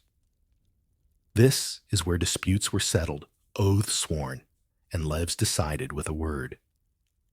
In the Middle Ages, justice was less about fairness than about performance, and nobles knew it. The mainstream fact is clear. Medieval monarchs were seen as fountains of justice responsible for keeping order among fractious vassals. When kings held court, it was as much theater as law. A peasant might kneel trembling to present a grievance, while nobles glared across the hall over land disputes. The king's judgment reinforced not only his authority, but the sacred order itself. Queens sometimes participated especially in cases involving property or the rights of women, giving them rare public voices of power. The hall itself overwhelms you. Cold stone high rafters, banners stiff with dust, torches sputter dripping resin. The air tastes of damp wood smoke and sweat from anxious petitioners. You hear the shuffling of feet, the crack of a staff on the floor calling for silence, the rustle of parchment as clerks scratch down verdicts. Each sound is amplified in the vast chamber, each silence sharp enough to cut. Quirky tidbit nobles often swore oaths with hands on holy relics, believing perjury would invite divine wrath. A knight once placed his palm on a reliquary said to hold St. Cuthbert's bones, only to snatch it away quickly as though scorched guilty conscience or fear of splinters no one knew. Historians still argue whether faith truly deterred lying or simply added drama to proceedings. And punishments. They ranged from fines to exile, but execution, though rare for nobles, was unforgettable when it came. Nobles sometimes received the honor of beheading with a sword rather than hanging like common thieves. You imagine the crowd watching a baron kneel the executioner, lifting gleaming steel solemnity and spectacle in equal measure. The sensory details are vivid. The smell of wax and sweat, the creak of benches as people shift, the faint metallic tang of fear. You see faces pale and torchlight eyes darting. The king leans forward, crown glinting his voice, carrying through the hall with rehearsed gravitas. Each sentence feels like a hammer blow, shaping not only outcomes, but reputations. Modern aside, it's like a televised trial crossed with a political rally. Justice mattered less than how it looked. Jokes crept in despite the solemnity.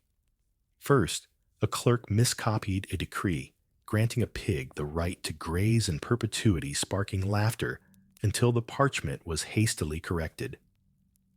Second, a noble, accused of theft, claimed his dog ate the evidence, and for weeks afterward, courtiers teased him by calling every hound your accomplice. Third, a judge fell asleep mid-hearing, and a jester quipped that even justice needed a nap. Yet justice wasn't just theater, it was weapon. Kings used trials to humble rivals. Queens used petitions to secure loyalty. Nobles exploited loopholes to ruin enemies. Legal language cloaked ambition.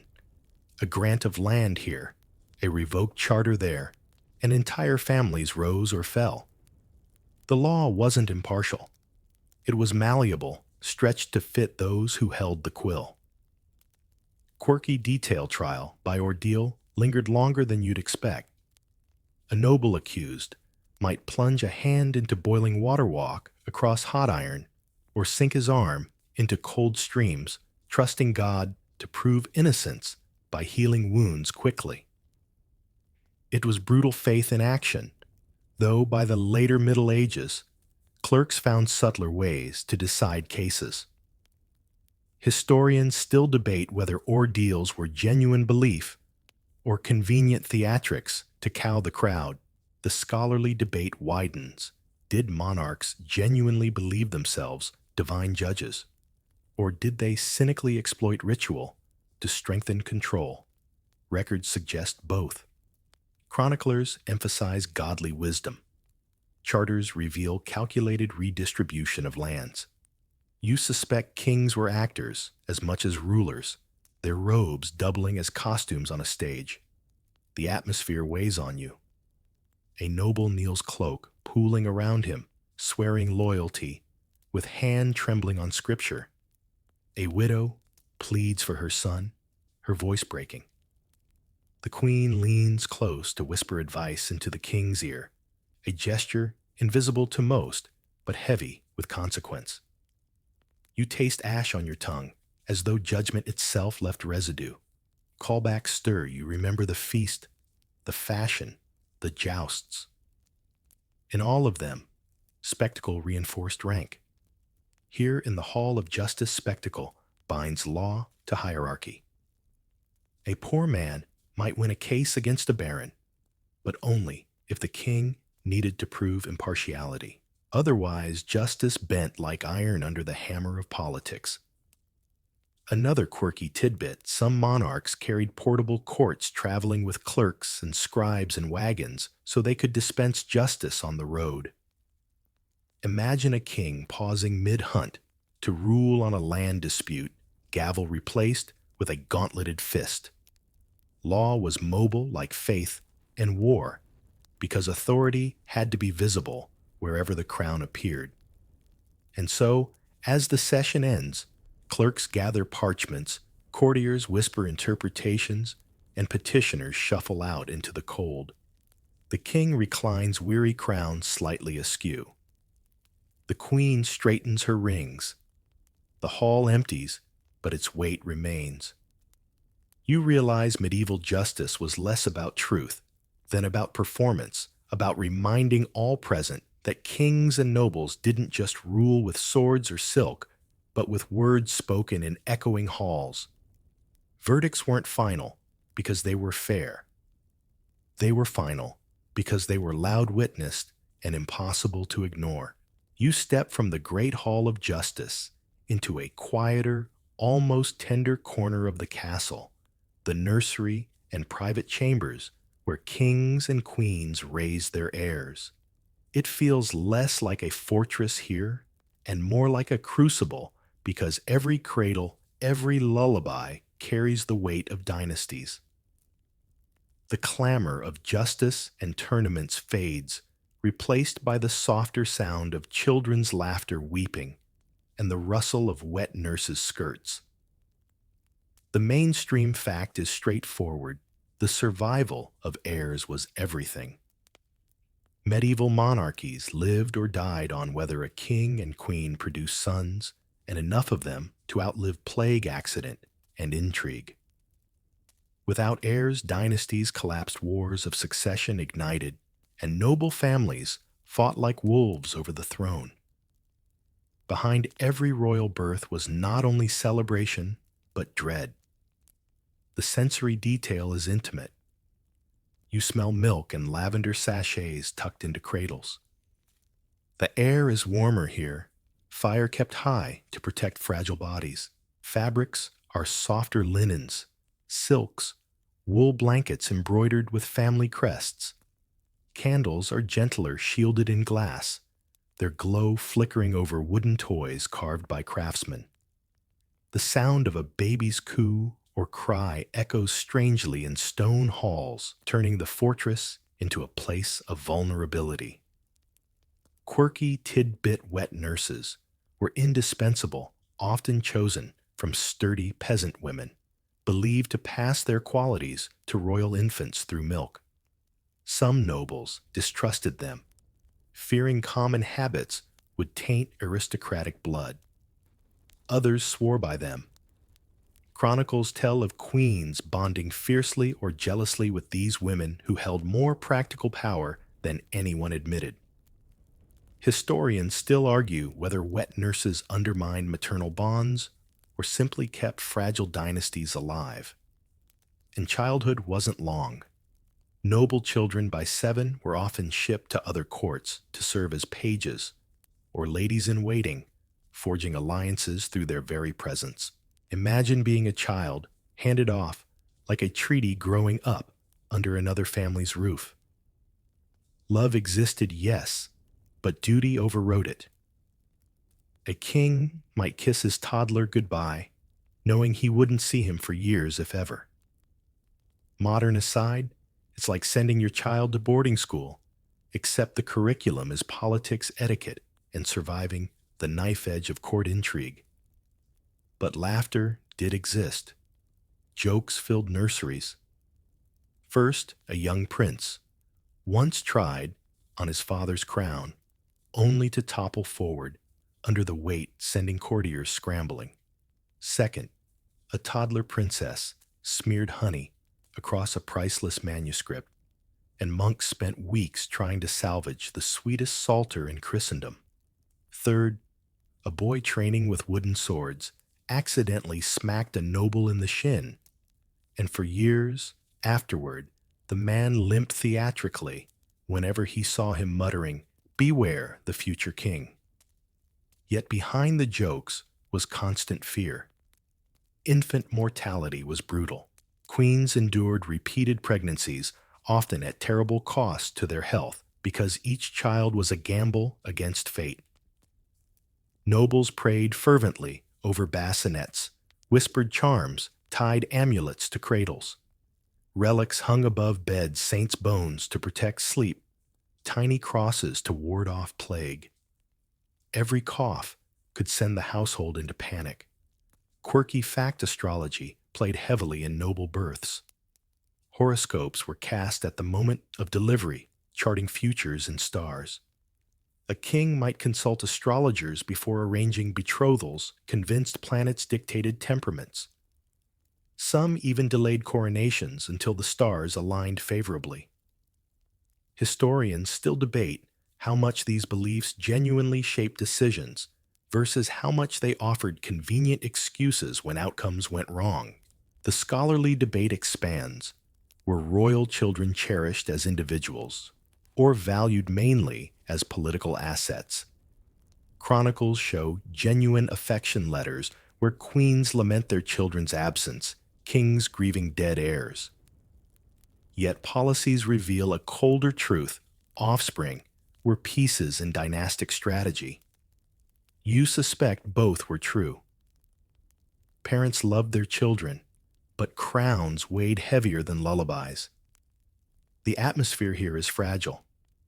You picture a queen rocking her baby, humming softly, while outside in the corridors, courtiers argue treaties.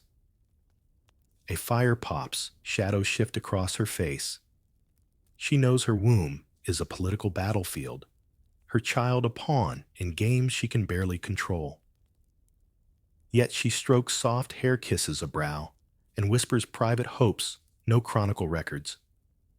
Callbacks stir, you recall the chapel, where prayers rose with incense. Here they rise with lullabies, just as desperate, just as political. You recall the jousts, where noblemen risked bones for glory. Here queens risked their bodies again and again to keep dynasties alive. Quirky tidbit toys doubled as training tools. Boys received miniature swords and wooden horses.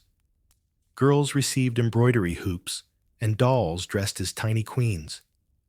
Even play rehearsed roles for adulthood. Imagine a 6-year-old practicing sword strokes while a governess sighs, or a girl stitching heraldic symbols into cloth before she can spell her own name. Childhood was less innocence than preparation, and fosterage mattered. Sending children to other courts was a way to weave alliances and keep potential rivals as guests. Sometimes they thrived, learning languages and skills. Sometimes they languished pawns in someone else's plot. A noble child's life could pivot entirely on whose household they were sent to. The sensory detail presses in. You hear a baby cry and think of mortality statistics. You smell beeswax and remember relics. You see a cradle draped in embroidered cloth, but the embroidery is less comfort than contract threads, binding tiny lives to sprawling dynasties. Modern comparison. Think of children raised as celebrities. From birth, their futures mapped in headlines before they could walk. Royal heirs were medieval versions of tabloid stars watched, judged, maneuvered long before they could choose their own paths. As the nursery doors close, the weight lingers. Here nobility is stripped of armor and robes, left with fragile bodies in cradles. Yet even here crowns hover invisibly. These children aren't merely loved, they're leveraged. And the sobering truth is clear in the Middle Ages: the survival of heirs wasn't just family business. It was the survival of kingdoms. The warmth of the nursery fades as you step into yet another world of noble life, the treasury. Here, wealth is not hidden. It is paraded, guarded, and counted until numbers blur into myth. If crowns and swords symbolize power, coin sustains it. Every candle, every feast, every battle horse is bought with gold or silver, and the vault beneath the castle hums with the quiet authority of clinking metal. The mainstream fact: medieval monarchs and nobles measured power as much in treasure as in land. Ransoms, dowries, tributes, and taxes poured into coffers, and how they were spent defined reigns. A king's fortune could finance crusades, buy allies, or bribe enemies. A queen's dowry could make or break dynasties. To sit on a throne without coin was to sit on borrowed time. The sensory world here is overwhelming. The air smells of dust and iron locks, cold stone infused with the tang of old silver. Torches sputter light, glinting off heaps of coins plate and jewels stacked in chests. You hear the dull scrape of scales weighing precious metals, the clatter of keys against a steward's belt, the muttered sums of clerks bent over ledgers. Touch a goblet, and it's heavy, embossed with vines and saints, cool against your skin, smelling faintly of beeswax polish. Quirky tidbit: some kings treated their treasuries like personal toy chests. Henry III of England kept exotic animals, including a polar bear, chained by the Thames, technically listed as royal property. French monarchs hoarded golden salt cellars shaped like castles or ships. These weren't just trinkets, they were bragging rights conversation starters at feasts. Historians still argue whether such extravagance was reckless indulgence or clever propaganda to dazzle subjects and visitors. And yet wealth was fragile. War drained it quickly. A campaign could bankrupt a monarch in months. Ransom payments gutted fortunes, like when Richard the Lionheart was captured, and England paid a staggering sum to free him. Taxes bred resentment, revolts flaring when peasants felt squeezed. You sense the danger. Treasure was both shield and trap. Modern aside, think of treasuries as the medieval version of national credit ratings. If the vault looked full, allies trusted you. If not, rebellion lurked. Jokes buzzed even here. First, a clerk once miscounted so badly he declared a chest full of copper coins to be a miracle of gold prompting the king to declare him blessed by Saint Arithmetic. Second, a guard fell asleep, leaning on a chest, and a jester quipped that the crown had finally discovered the safest pillow in Christendom. Third, a queen reportedly scolded her treasurer for hoarding, saying, "Gold locked away has no shine," which courtiers repeated gleefully for years. But humor didn't disguise the stakes. Queens wielded influence through dowries, often enormous sums negotiated in treaties. Some noblewomen brought lands and towns with them as part of marriage contracts, shifting maps in ways no sword could. Queens also acted as regents, managing treasuries during their husbands' absences. Chronicles reveal shrewd accounting queens, ensuring soldiers were paid estates, managed debts collected. Quirky detail coins themselves carried messages. Kings stamped their faces onto currency circulating images across realms. It was medieval propaganda. Every loaf of bread bought reminded subjects who ruled them.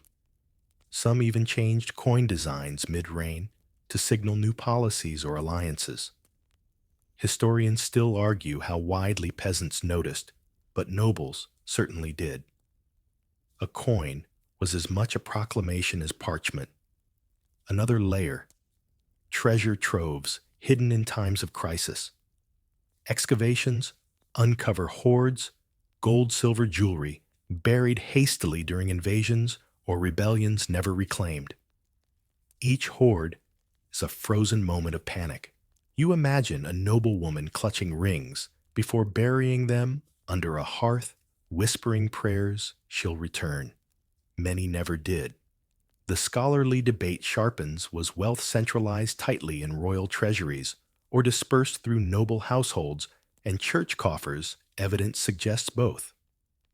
Monarchs often borrowed from monasteries or wealthy merchants pawning crown jewels for loans.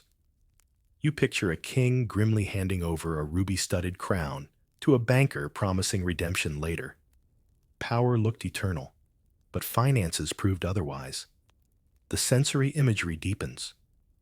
You feel the cold of the vault, hear iron doors groan shut, smell oil on hinges. The flicker of torchlight makes jewels glisten like captive stars.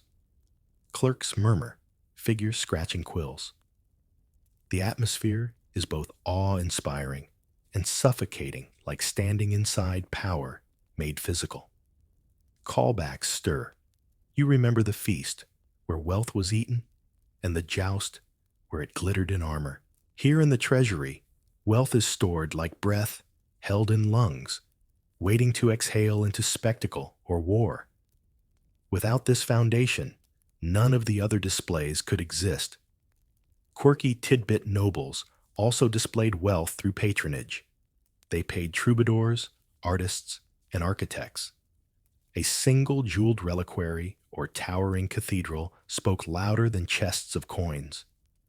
Wealth wasn't just about possession, it was about transformation into legacy. To build was to declare permanence, even if coffers emptied in the process. And so, as the treasurer locks another chest, the jingle of keys echoing, you realize that crowns glitter not only with gold, but with debts, promises, and risks. Kings and queens sat on thrones, weighted by coins they rarely touched, fortunes that could vanish with one war, one plague, one rebellion. Modern callback: remember the jest about incense smoke in the chapel.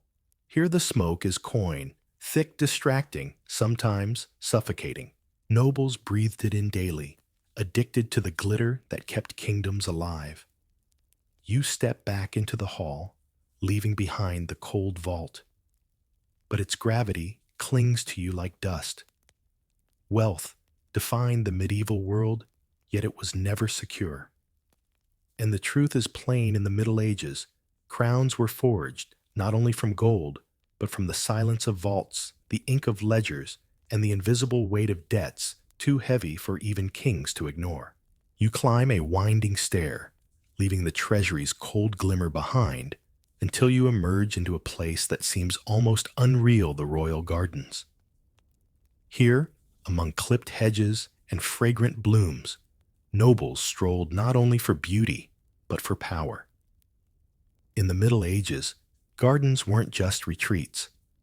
They were stages where alliances whispered, lovers met in secret, and reputations blossomed or withered like roses. The mainstream fact noble gardens were carefully designed to display wealth and refinement. Herbs, fruit trees, fountains, and rare imported plants created living symbols of status. A king might flaunt a menagerie of peacocks strutting across lawns, while a queen nurtured roses meant to echo both purity and political propaganda. Gardens doubled as medicine cabinets, mint sage, and lavender grown for both scent and healing. But more than anything, they were showcases. To walk through a lush garden was to walk through proof of power. The sensory details are lush. You smell damp earth, crushed thyme beneath slippered feet, roses heavy with dew. Bees drone lazily, the hum blending with splashing fountains. Sunlight glints off marble basins, casting rippling light across manicured hedges. A breeze stirs leaves and perfumes the air with sweetness, undercut by the faint odor of manure worked into soil. Touch a leaf, and it feels waxy, purposeful, cultivated. Quirky tidbit nobles prized imported citrus trees so much that some kept them in wheeled tubs, rolling them indoors during frost. Entire orangeries were built to protect fragile fruits, symbols of luxury far beyond peasants' imaginations. Historians still argue whether these early greenhouses were practical or merely absurd extravagances to keep nobles entertained with winter lemons. And yet, beauty was never innocent. Gardens served as backdrops for clandestine meetings. Lovers slipped into arbors at dusk, using hedges as shields. Courtiers traded secrets under the cover of birdsong. A stroll with the king could make or break a career, depending on whether he paused by your side or let you trail behind. Modern aside, think of noble gardens as the medieval equivalent of high-end golf courses, social spaces, where deals happen disguised as leisure. Jokes flourish too. First, a gardener once clipped hedges into the shape of a king's nose, and the resemblance was so unflattering that courtiers dared not laugh until the queen did. Second, a peacock escaped its pen and chased a bishop around the fountain, its tail spread like a divine halo. Third, a noblewoman fainted theatrically in a rose arbor only to peek mid-swoon to see if the right knight was watching. But beneath the humor lay symbolism. Gardens echoed paradise, Eden recreated in stone castles. Queens commissioned enclosed hortus conclusus gardens, walled sanctuaries symbolizing chastity and divine order. They planted lilies for purity, violets for humility, roses for love or martyrdom. Even dirt became a canvas for theology and propaganda. Quirky fact gardens doubled as apothecaries. Monks and noblewomen alike distilled herbs into tonics. Lavender for sleep, rosemary for memory, sage for strength. A queen might gift a sachet of herbs as both perfume and subtle reminder of her care or her control over resources. Some even believed certain plants warded off witchcraft, planting them deliberately near doors and fountains. The scholarly debate were medieval gardens truly widespread among nobles, or mostly elite luxuries. Exaggerated in chronicles, archaeological evidence shows both. Larger castles boasted expansive plots with fountains and exotic flora, while smaller manors had practical kitchen gardens woven into ornament. You suspect nobles loved to imagine themselves strolling through Eden, even if weeds sprouted just beyond the hedge. The sensory rush continues. Sunlight burns your shoulders, a bee brushes past your ear, water trickles in basins. You taste tart cherries plucked from a tree, juice running sticky down your hand. Voices murmur, courtiers discussing alliances, children laughing as they chase butterflies. Yet you sense tension beneath the perfume. Every step in the garden is observed, interpreted, weighed. Callbacks emerge. You remember the feast, where wasteful extravagance displayed power. Here extravagance blooms, silently measured, not in meat, but in petals and fountains. You recall the treasury, where coins clinked in dark vaults. Here those coins have blossomed into living wealth, fragrant and fleeting. Quirky tidbit nobles staged elaborate garden entertainments. Knights jousted in meadows while ladies watched from pavilions strung with flowers. Actors performed plays beneath rose trellises. Once a duke ordered swans, painted with gold leaf, to glide across a pond during a feast, only to discover the poor birds spent days preening off the metallic humiliation. Yet gardens also carried danger. Poisonous plants grew alongside healing herbs, and knowledge was power. A noble woman brewing remedies for her children might also brew something darker for rivals. Historians still argue how often gardens doubled as poison cabinets, but the fear lingered. The atmosphere shifts with dusk. Lanterns glow, moths flutter, fountains murmur louder in the quiet.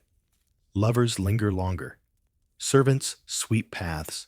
Gardeners prune by torchlight. The air cools heavy with night-blooming jasmine. You feel both enchanted and uneasy, as though beauty itself hides sharper edges. Another modern aside, imagine networking under Instagram perfect backdrops, every smile hiding calculation. Medieval gardens were curated not only for beauty, but for performance scenes staged for influence. And so, as you leave through a carved wooden gate, the truth crystallizes: medieval gardens weren't escapes from politics. They were politics made fragrant, alliances stitched in ivy, betrayals whispered under roses. Beauty was never separate from power. It was one of its sharpest tools. You wander further through the castle, and the sounds of fountains fade into the clatter of hooves and the smell of hay.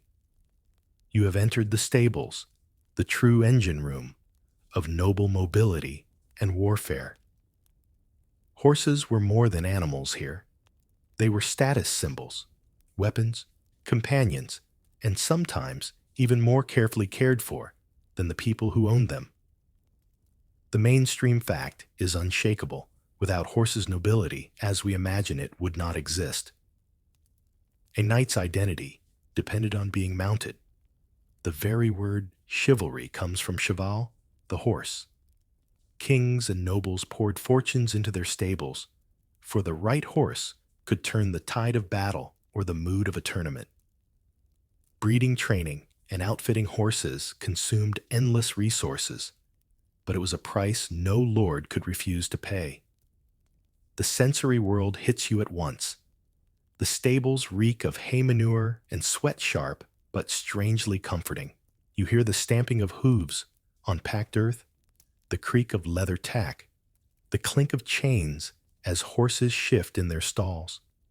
Sunlight slants through high windows, catching the dust motes dancing in the air. You run your hand along a glossy flank, warm, sleek, and alive with trembling muscle. A horse exhales against your palm, breath hot and moist in the chill of the stable. Quirky tidbit noble horses sometimes had their own coats of arms, their bridles and blankets embroidered with family crests. Some even wore silver bells on their harnesses so that their approach announced their owner like a fanfare. Historians still argue whether the bells were meant to intimidate or simply to delight. Imagine the jingle of wealth arriving before you even saw the rider, and horses weren't interchangeable. There were destriers for battle, massive trained to trample enemies. Palfreys for travel, smooth-gaited, comfortable for queens on long journeys. Coursers for speed, hunters for sport. Each type symbolized not just function, but status. To be gifted, a fine horse was a mark of royal favor. To lose one in war, a deep humiliation. Modern aside, think of them like luxury cars. A destrier was a tank-like SUV, a palfrey, a limousine, a courser, a sports car. Each neigh carried the weight of a dealership's worth of pride. Jokes galloped in too. First, a knight once mounted the wrong horse in a rush, finding himself astride a mule to the delight of the crowd. Second, a nervous squire groomed his master's horse so obsessively that the animal gleamed and then promptly rolled in mud. Third, a bard quipped that some knights loved their horses more than their wives, and the silence in the hall suggested it wasn't entirely a joke. Yet beneath the laughter was intensity. Horses were pampered with better food than peasants ate oats. Beans sometimes, even wine-soaked bread for energy. Stable boys brushed them daily, oiled their hooves, sang to calm them. Chronicles describe noblemen sleeping in stables before great battles, anxious to be near their mounts. The bond was real. Without trust between rider and horse armor was just dead weight. Quirky fact horses were trained for war in ways both impressive and brutal. They learned to charge into lines of men, to kick, bite, and trample on command. Some were desensitized to drums, trumpets, and even fire. To ride one was to sit astride a creature taught to be both weapon and shield. Historians still debate whether knights' victories belonged more to their skill or to the sheer terror of these trained beasts. The scholarly debate grows: were noble stables sustainable or constant drains on medieval economies? Some records suggest that a fully equipped knight and his horse could cost more than a small village's annual output. Others argue that without these investments, kingdoms would have collapsed to invading forces. Either way, the stable was as political as the treasury. The atmosphere of the stables grows heavy with detail. You hear a blacksmith hammering horseshoes outside sparks flying into dusk. You taste dust kicked up by hooves, grit catching in your teeth. Lanterns sway, shadows stretch across straw, and a groom hums a lullaby while brushing a mare. It feels oddly domestic and deadly at once. Callbacks stir. You remember the armory, where knights strapped on iron. Here is the other half of that image: the muscle and breath beneath the steel. You recall the joust lances shattering. None of it would exist without the horses here stamping impatiently in the dark. Quirky tidbit nobles named their horses with as much care as their heirs. Chroniclers record steeds named Bayard Ferrant and Fauvel, some becoming legendary themselves. A troubadour even wrote a satire about Fauvel, a horse whose name became a metaphor for corruption and folly. Imagine an entire poem mocking politics through the antics of a horse. Another comparison: training a war horse took years, nearly as much as training a knight. Pages and squires learned horsemanship alongside weaponry. A noble unable to ride was pitied, even ridiculed. Riding was not a skill, but a birthright expectation, stitched into noble identity like heraldry. The sensory overload returns. Warm breath fogs and torchlight, iron shoes strike sparks on stone reins, creak as they tighten. You imagine mounting a destrier, the power coiled beneath you, the ground vibrating with each step. It's exhilarating and frightening. The animal could kill you as easily as carry you to glory. Humor creeps back. A story tells of a queen who rode so poorly that her courtiers invented new saints just to pray for her balance. Another tale has a king tumbling spectacularly into a river mid-hunt, his courtiers rescuing him only after securing the horse first. Priorities always. But the weight of symbolism presses through the mirth. Horses weren't just animals. They were extensions of noble power. To ride at the head of a charge was to embody authority. To parade in a garden on a palfrey was to embody grace. To stumble publicly from a saddle was to risk ridicule that could haunt reputations for years. As you leave the stables, the night air feels sharper scented, with hay and sweat lingering on your clothes. The truth is clear: medieval nobility built their world on hooves. Without horses, their castles' jousts and wars would have collapsed into dust. With them, they created a culture where power thundered, not only in halls and treasuries, but across meadows and battlefields, shaking earth itself. The smell of hay fades as you move deeper into the castle complex, and soon you find yourself in a dim, vaulted chamber where walls glisten with faint traces of gold leaf. This is the chapel, the beating heart of medieval piety, where kings and queens humbled themselves before altars even as they plotted wars outside the door. Here, power bent its knee to the divine, or at least put on the show of doing so. The mainstream fact, faith, and ritual shaped every corner of noble life. Monarchs ruled not only with swords, but under the claim of divine right. Coronations took place in sacred spaces. Sacraments sanctified marriages and funerals, became grand declarations of piety and legitimacy. To be noble was to be visibly godly, and chapels echoed with the constant rhythm of prayer meant to bind heaven to earth. The sensory world is thick here.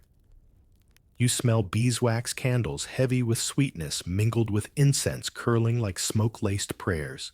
The light is dim, filtered through narrow stained glass, painting the floor in fractured reds and blues. You hear the drone of monks chanting psalms, their voices echoing in stone arches steady as the tide. The air is cold, but feels holy, vibrating with solemnity. Quirky tidbit nobles often claimed specific saints as their patrons. Some carried tiny bone relics sewn into clothing. Others funded entire chapels to house saintly remains. One French queen supposedly kept a saint's finger bone wrapped in silk in her bedroom, convinced it ensured fertility. Historians still argue whether such devotion reflected true belief or political theater designed to show off heavenly connections. And the chapel wasn't always solemn.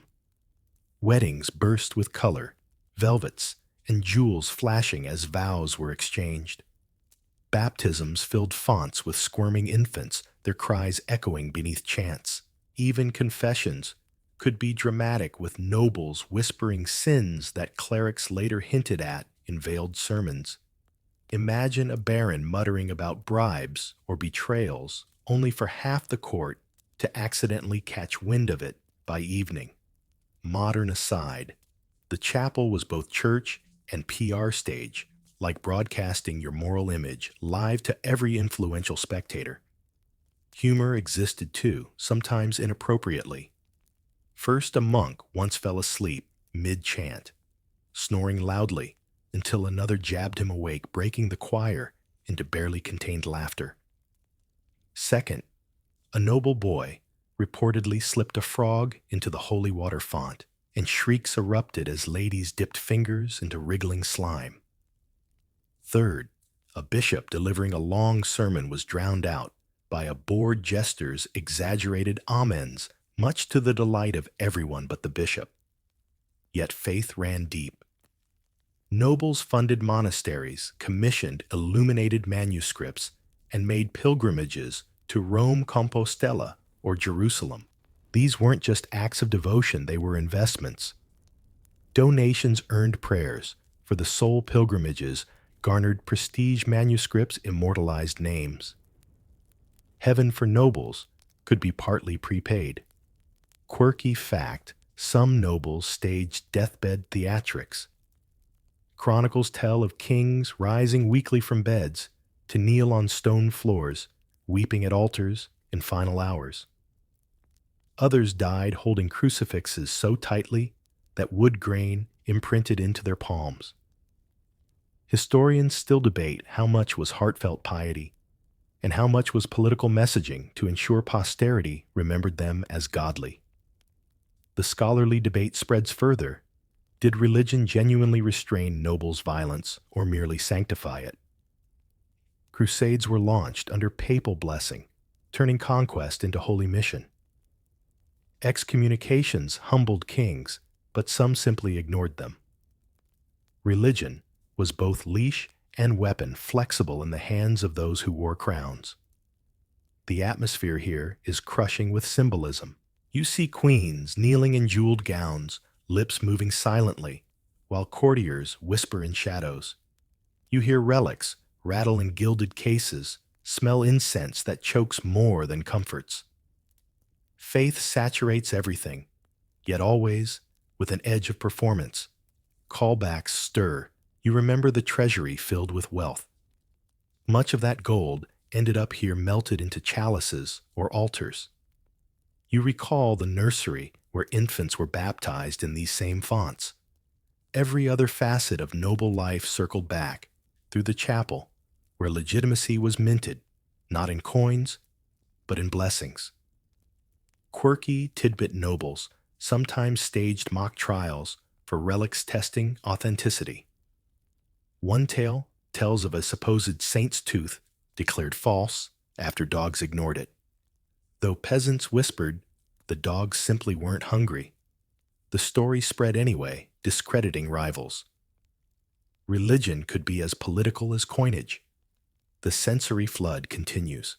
Candle wax drips onto stone psalms, rise like waves, incense clogs your throat. The air vibrates with the weight of centuries of whispered prayers. You feel both small and watched, as if the very walls carry memory. Humor flickers again. Stories of queens bribing priests to shorten long masses, or courtiers sneaking dice into prayer books to gamble during endless vigils. Even piety had loopholes. But the weight remains. The chapel wasn't merely decoration. It was the heart of noble life, where legitimacy was renewed daily in whispered words and smoky rituals. To rule without faith was unthinkable. To display faith too lavishly risked ridicule. The line between devotion and spectacle was as thin as the wisp of smoke rising from a censer. Modern callback remember the treasury's cold vault. This was its warmer counterpart, treasure converted into prayer. One hoarded gold, the other spent it on promises of eternal favor. Together they shaped the rhythm of crowns. As you leave, the bells toll. Their clang echoes into your bones, reminding you that in the Middle Ages, no noble act, feast, war, or law was complete without the shadow of the chapel's incense curling through it. Faith was not a compartment of life. It was the backdrop against which everything else played. The echo of chapel bells follows you out into the crisp night, but instead of silence, you stumble into a space alive with laughter, music, and the shuffle of feet. This is the great hall, turned into an entertainment chamber, where nobles shed armor and prayers to indulge in spectacles that mixed art, satire, and excess. Here you see what nobles did. When they weren't scheming in treasuries or kneeling in chapels, they amused themselves, often at the expense of dignity. The mainstream fact entertainment was not a frivolous add-on in medieval noble life. It was essential for morale propaganda and diplomacy. Troubadours sang of love, and war jesters mocked lords and bishops alike, and masks turned halls into stages of elaborate allegories. Music plays and storytelling cemented reputations and carried messages across courts. A well-funded entertainment calendar reflected both power and cultural refinement. The sensory palette shifts into brightness. Torches line the walls, flames sputtering gold against tapestries. The smell of roasted nuts mixes with wine sweat and the faint tang of smoke from overworked hearths. Harps and fiddles echo across the chamber, their strings vibrating against laughter. Colors flash silk swirling as nobles dance fools painted in red and yellow caper with bells jangling. The air is thick with noise heat and the sweet sting of too much mead. Quirky tidbit jesters had extraordinary license. They mocked kings to their faces sometimes so sharply that entire courts gasped.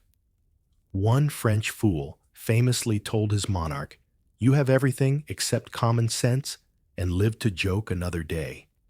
Historians still argue whether jesters truly shaped royal decisions or whether they simply vented pressure by saying truths others feared to voice. And troubadours carried subtle power. Their songs of courtly love elevated queens into near-mythic figures, weaving romances that shaped reputations. A noble lady could find herself immortalized in verse across Europe, her virtues exaggerated, her flaws erased. Music was not only entertainment, it was image management, medieval PR, wrapped in rhyme, and lute strings. Modern aside, imagine late-night TV hosts and pop stars rolled into one, their influence extending far beyond their stages. Humor exploded here. First, a jester once balanced a live goose on his head during a feast until it laid an egg mid-performance, prompting endless jokes about royal dividends. Second, a troubadour recited a love poem to the wrong queen, sparking weeks of gossip and side eyes at banquets. Third, nobles in masks performed a play so badly that the audience applauded purely out of relief when it ended, sparking the quip that hell must be a pageant without end. Yet entertainment could be deadly serious. Masks often carried political messages, allegories of virtue, triumphing over vice of loyalty, over treason, of kings embodying divine justice. A noble who applauded at the wrong moment risked appearing sympathetic to vice. Entertainment was performance for the audience, and performance by the audience every gesture scrutinized. Quirky fact-fire was a real danger. In 1393, at the infamous Bal des Ardents in Paris, nobles dressed as wild men in costumes soaked in flammable resin. A torch came too close, and several men burned alive while horrified courtiers looked on. The tragedy scarred the court for years and became a grim reminder that spectacle could consume its players. The scholarly debate: did entertainment genuinely reflect noble culture, or was it largely escapism? Some argue these performances cemented identity-rehearsing ideals of love, loyalty, and faith. Others suggest they were distractions meant to smother unrest with wine and music. You sense both are true. For nobles, performance was survival, whether in war or in song. The sensory rush intensifies. You hear pipes. Shrill drums pound the floor, thudding beneath dancers' feet. Wine spills splashing sticky across tables. Perfume struggles against the smell of sweat candles. Gutter shadows leap in rhythm. The whole hall pulses like a living heart of noise. Callbacks stir. You remember the garden where leisure also hid politics.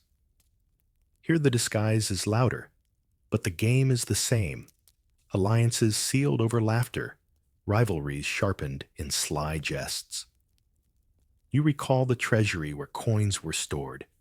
Here they are spent in showers of gold on performers who spread noble fame in exchange.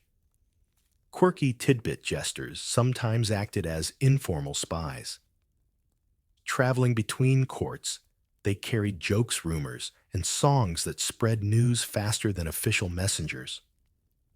A jest about a king's stinginess in one castle could be repeated in another weeks later, shaping reputation across borders. Historians still debate whether fools were more dangerous than diplomats. Modern comparison, it's not unlike viral memes or stand-up routines, shaping public perception of politicians today. Nobles laughed, but they also worried every joke chipped away at dignity, every song built or shattered legends. And entertainment wasn't limited to halls. Outdoor festivals roared with bonfires, dances, and parades. Nobles mingled with commoners briefly, though never as equals. These moments blurred the rigid hierarchy, letting kings pretend to be beloved shepherds of their flocks, even as they returned to walls and guards by dawn. The atmosphere shifts as the night deepens. Some nobles slump drunk over tables, others whisper in alcoves, using laughter as camouflage for plotting. The queen yawns discreetly behind a jeweled fan. Outside, night watchmen pace their ears, catching only faint strains of music carried on the wind. Inside, the spectacle blazes on fragile, yet radiant. Humor sneaks back with another story. A duke once tried to dance in full armor for a laugh, only to collapse like a toppled statue, requiring 5 men to haul him upright. Another time, a bishop attempted a lute solo and broke 3 strings in the first note, leaving him red-faced, while jesters serenaded him with holy silence. But the truth presses through. Entertainment was not mere diversion. It was a mirror reflecting ideals nobles wanted to project and fears they hoped to smother. The hall became theater, not just for jesters, but for kings themselves. Every smile rehearsed, every gesture weighed. As you step back into the cool air, the music fades, replaced by silence that feels heavier after so much sound. The truth is clear in the Middle Ages. Noble entertainment was more than amusement. It was propaganda wrapped in laughter, diplomacy, disguised as love songs, danger hidden in firelight. Nobles laughed loudly, but always with one ear turned toward politics and one eye toward the crowd. The echoes of laughter and music linger in your ears as you climb to a quieter space. This is the library, or at least what passes for one in a medieval noble household. Forget endless shelves and silent scholars and spectacles. Here knowledge is sparse, precious, and chained quite literally to desks. Books are rarer than rubies, handwritten treasures, guarded as tightly as jewels in the treasury. The mainstream fact literacy among nobles was uneven, but libraries existed in castles, monasteries, and courts.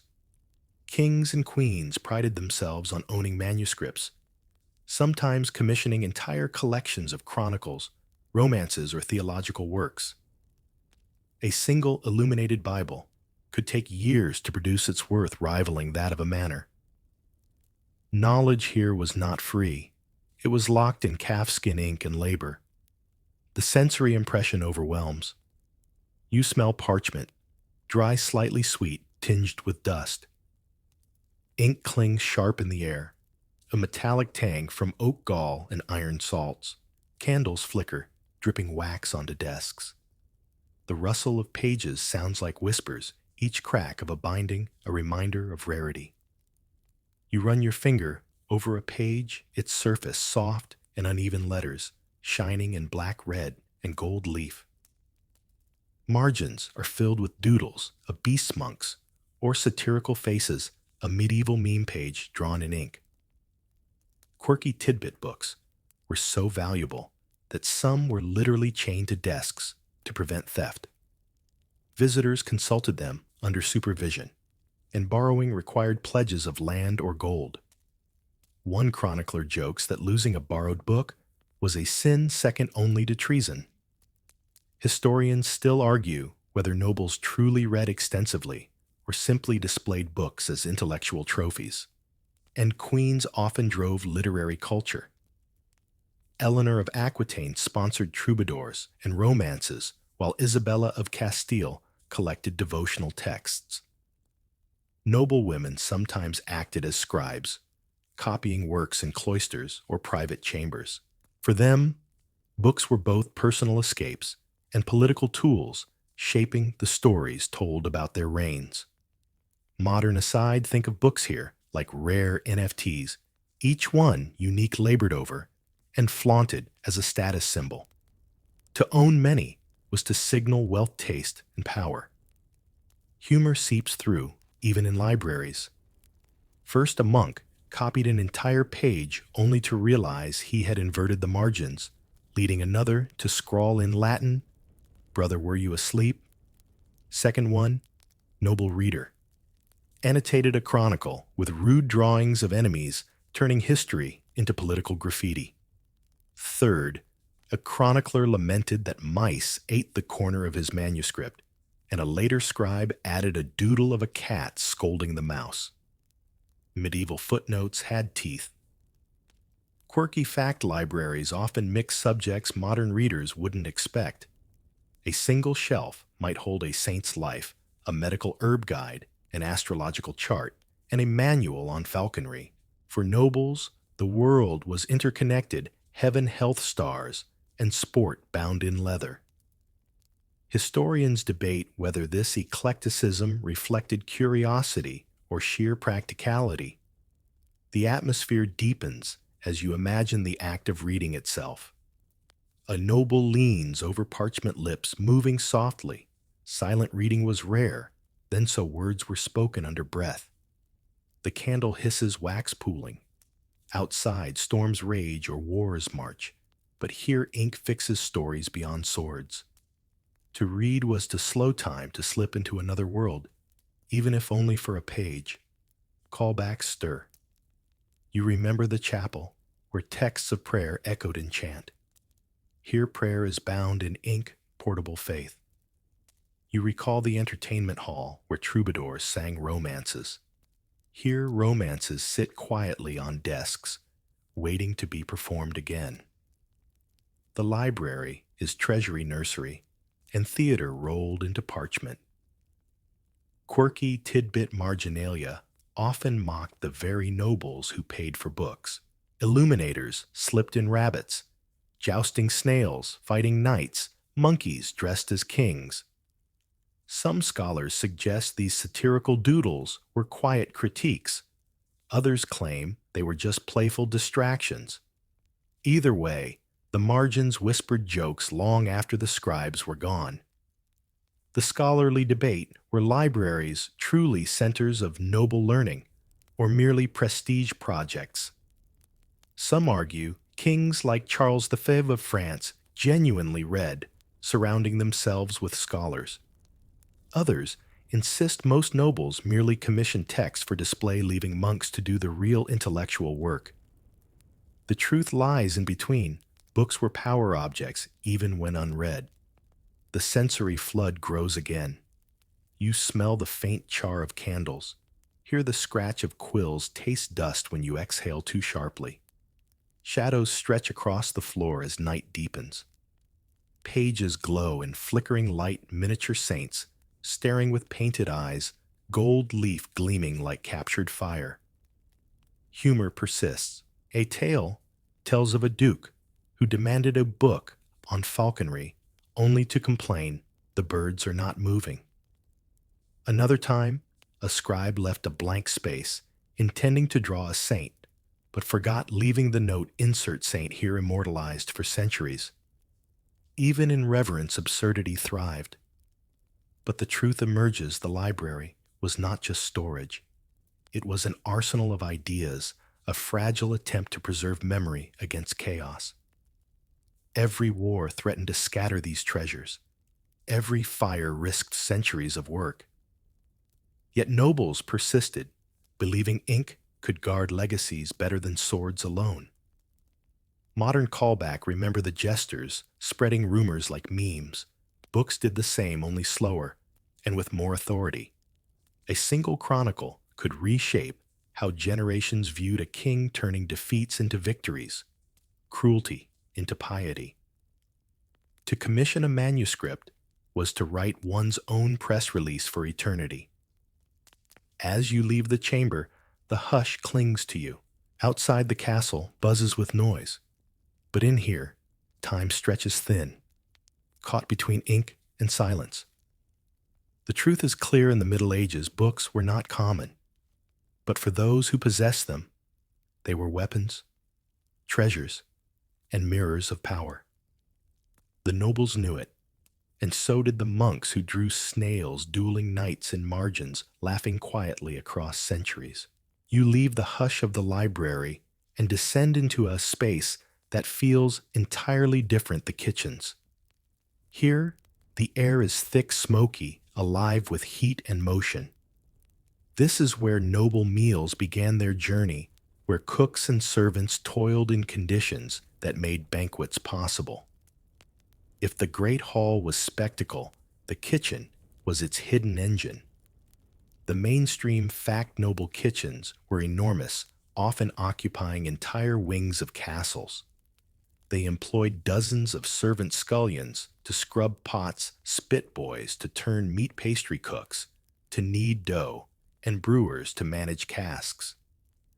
Feeding a noble household was constant labor, for hundreds of mouths demanded bread, meat, and ale daily. Banquets required weeks of preparation, with dishes ranging from roasted swan to elaborately spiced stews. The sensory rush is immediate. You smell roasted meats, sizzling onions frying, and the sharp sting of smoke from open hearths. The clatter of knives against wooden blocks fills your ears, punctuated by the hiss of boiling cauldrons. Heat radiates from ovens, sweat drips down faces, and the floor is slick with grease. You touch rough chopping boards, feel flour dust coating your fingers, and taste the tang of salt in the humid air. Quirky tidbit cooks often served as innovators. They experimented with spices like cinnamon cloves and saffron, imported at staggering cost from the East. A noble feast was judged by how exotic its flavors were. Historians still argue whether these spices truly enhanced taste or were more about displaying wealth. Imagine serving saffron rice, not because it tasted better, but because each golden grain proved your purse was deeper than your rivals, and waste was staggering. Chronicles describe entire stags, roasted whole pies, filled with live birds released at the table, and fish dyed into unnatural colors. A noble's worth was measured in extravagance, and kitchens responded with theater disguised as food. Modern aside, think of medieval kitchens as Michelin star restaurants multiplied by 10, but with none of the sanitation. Humor thrived here too. First, a cook once mistook soap for lard, producing a stew so foamy it resembled sea surf. Second, a scullion slipped on grease, sending a roasted boar flying into the rushes where dogs pounced before nobles ever saw it. Third, a baker shaped a loaf like the king's head as a prank, only to watch it eaten ear first by courtiers. Quirky fact kitchens were so hot and dangerous that many were built apart from the main castle to reduce fire risk. Entire staffs lived half their lives in smoke eyes, stinging lungs blackened before their time. Servants joked they worked in hell's antechamber, and perhaps they weren't far wrong. The scholarly debate: did nobles truly enjoy these extravagant meals, or merely endure them as status obligations? Some chronicles praise feasts as heavenly, others complain of indigestion and gluttony. It seems nobles ate not for sustenance, but for display, trapped in a cycle of spectacle. Food was politics first, nutrition second. The sensory detail sharpens. You hear the whir of spits turning slowly, dogs trained to run treadmills powering the motion. You smell beer fermenting in casks, the yeasty tang mixing with smoke. You see servants frantically plucking feathers, scaling fish, pounding dough. It is chaos, but carefully choreographed chaos. Callbacks emerge. You remember the feast in the great hall, where nobles devoured with abandon. That splendor began here amid sweat and burns. You recall the garden where herbs grew. Here they end tossed into pots. The treasury's gold reappears converted into saffron and pepper sizzling in stews. Every part of noble life circles back through the kitchen. Quirky tidbit medieval recipe books survive filled with oddities like hedgehog pie made with pork, shaped into hedgehog form, with almond spines or stews dyed blue with woad. Cooks reveled in deception, creating food that looked like something else entirely. It was medieval culinary theater, where surprise mattered more than flavor. Modern comparison. Imagine today's reality TV cooking shows where chefs craft edible sculptures. Medieval kitchens were doing that centuries earlier, only with more fire hazards and fewer cameras. Humor slips in again. A chronicler once complained that his host's feast included a pie of nothing, meaning the pastry was empty, save for air. Whether mistake or satire, the phrase stuck as shorthand for noble pretension.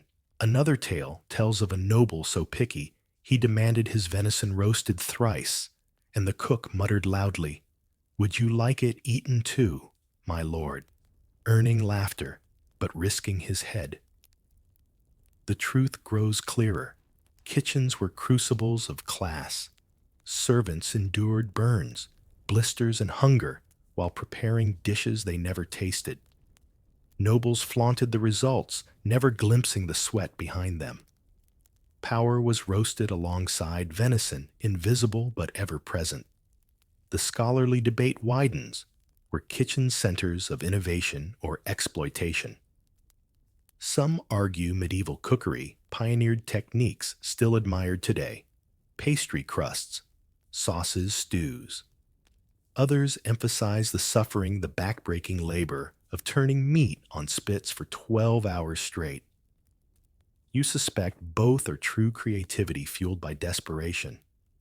The sensory assault peaks. You hear knives ringing like bells, smell spices so pungent they sting, feel heat blister your skin. Somewhere, a pot boils over hissing like a dragon. Voices shout, dogs bark, children scurry with buckets. It is overwhelming, exhausting, intoxicating.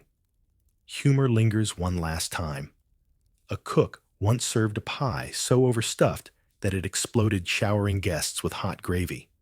Another story tells of servants sneaking tastes and being caught red-handed, their lips stained with saffron yellow. Even misery had its comic moments. But the weight of truth presses through the kitchen was not just about food. It was about the transformation of raw labor into visible wealth, sweat into splendor. Every noble banquet was built on invisible burns and blisters. Nobles might thank God for their meals, but it was cooks who provided them half-blind from smoke. As you step out of the kitchen's heat into the cool night, the stars feel sharper, the air cleaner. You realize the great hall's glittering feasts rested on the backs of those below, their toil hidden behind stone walls and smoke. In the Middle Ages, nobles ate like kings, because others lived like fuel, feeding the fire of spectacle until nothing was left but ash. The night cools as you leave the heat of the kitchens, but soon another world of noble life draws you in the hunt. If the great hall displayed power with feasts and the chapel sanctified it with prayers, the hunt was where kings and queens proved their authority over land beasts and people alike. The mainstream fact hunting was the premier pastime of medieval nobles. Deer, boar, wolves, and even bears were pursued not only for food, but for sport, pageantry, and training in warfare.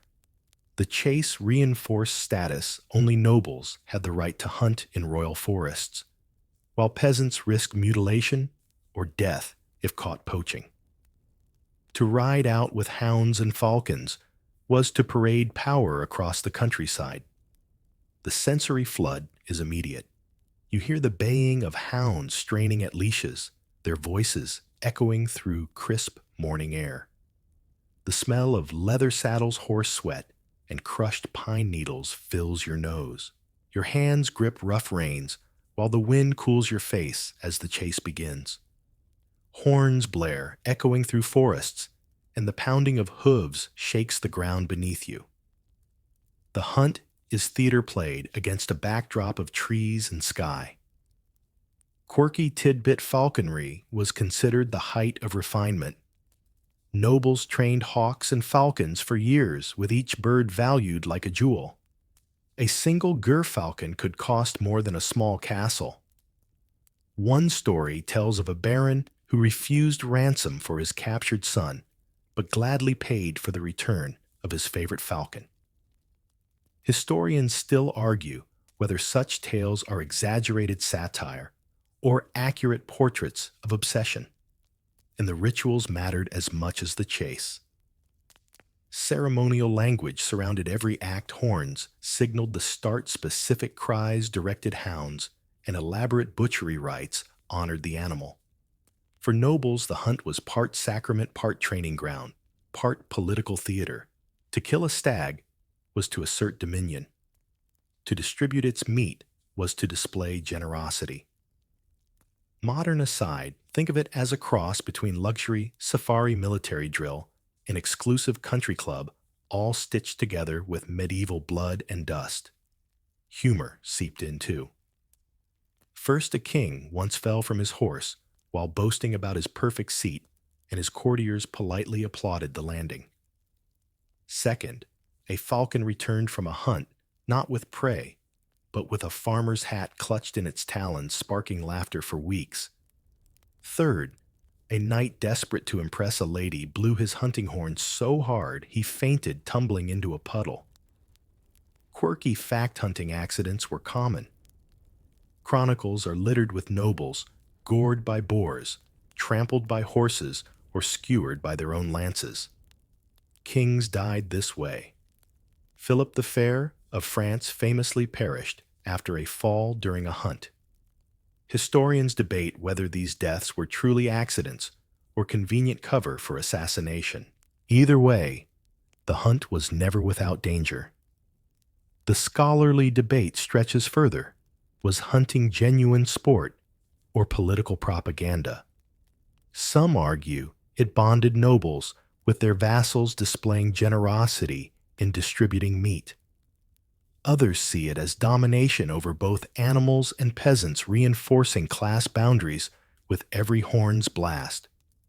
Perhaps it was both pleasure for the few, discipline for the many. The sensory image sharpens. You taste dust in your mouth as horses thunder. You feel the sting of branches snapping across your face, the tug of reins biting into palms. You see the stag burst from cover, eyes wild, muscles, quivering hounds surging after. The chase crackles with life and death in every heartbeat. Callbacks stir. You remember the kitchens where roasted venison arrived on noble plates. That feast began here in the forest, with horn and hoof. You recall the treasury where wealth gleamed. Here, wealth rides on saddles, hawks on wrists, dogs trained at staggering cost. The garden offered beauty cultivated. The hunt offers beauty pursued. Quirky tidbit medieval manuals outline the proper way to hunt each animal, complete with illustrations. A hare must be coursed with greyhounds, a boar stalked with spears, a falcon loosed at herons. Failure to follow etiquette was as shameful as missing the kill. Nobles weren't just hunting. They were performing culture scripted in fur and feather. Modern comparison, imagine professional sports, where rules matter as much as play. A hunt without ritual was as unthinkable as a football match without referees. Humor flickers again. A duke reportedly ordered his hounds to pursue a stag only for them to chase a cow, instead delivering it proudly back to camp. Another time, a falcon landed on a rival noble's head, and refused to move until bribed with meat. Nobles laughed, but never forgot such humiliations. But the truth presses through: the hunt was more than leisure. It was governance made physical. To ride through forests was to remind peasants whose land it was; to spill blood was to echo dominance; to gift venison was to secure loyalty. Hunting bound violence and authority into one galloping spectacle. The scholarly debate continues: did nobles truly enjoy the chase, or endure it as duty chronicles describe exhilaration, but also exhaustion and injury? Perhaps nobles love the idea of the hunt, the image of control, even more than the act itself. The sensory crescendo builds. Horns blare, dogs bay, hooves thunder. You feel sweat trickle beneath armor, smell the musky scent of a cornered boar, hear the sickening crack of a lance striking true. The kill arrives, suddenly animal collapse nobles, triumphant dogs snarling. The forest falls silent, broken only by heavy breathing and ritual prayers of thanks. Humor lingers. With one last story, a queen once insisted on loosing an arrow, only to shoot her own saddle strap. She fell gracefully, rose laughing, and declared, "At least the horse is spared." The joke spread across Europe, but her dignity endured. As you ride back toward the castle, meat slung across pack horses, the lesson crystallizes. Hunting in the Middle Ages was not mere sport. It was a stage where nobles rehearsed power violence and hierarchy. Every horn blast echoed authority. Every stag's fall reinforced dominion. Nobles lived by the chase because it mirrored how they ruled pursuit, capture, and display.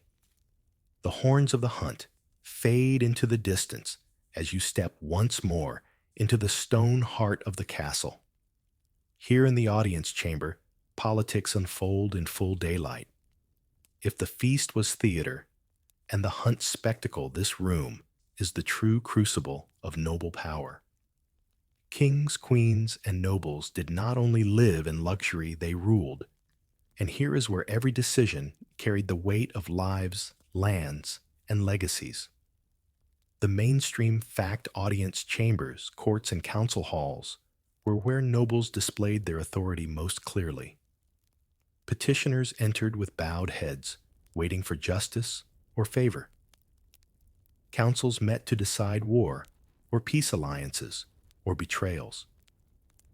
Kings sat on thrones raised above all other symbols, etched in gold, while courtiers whispered at the edges, angling for influence.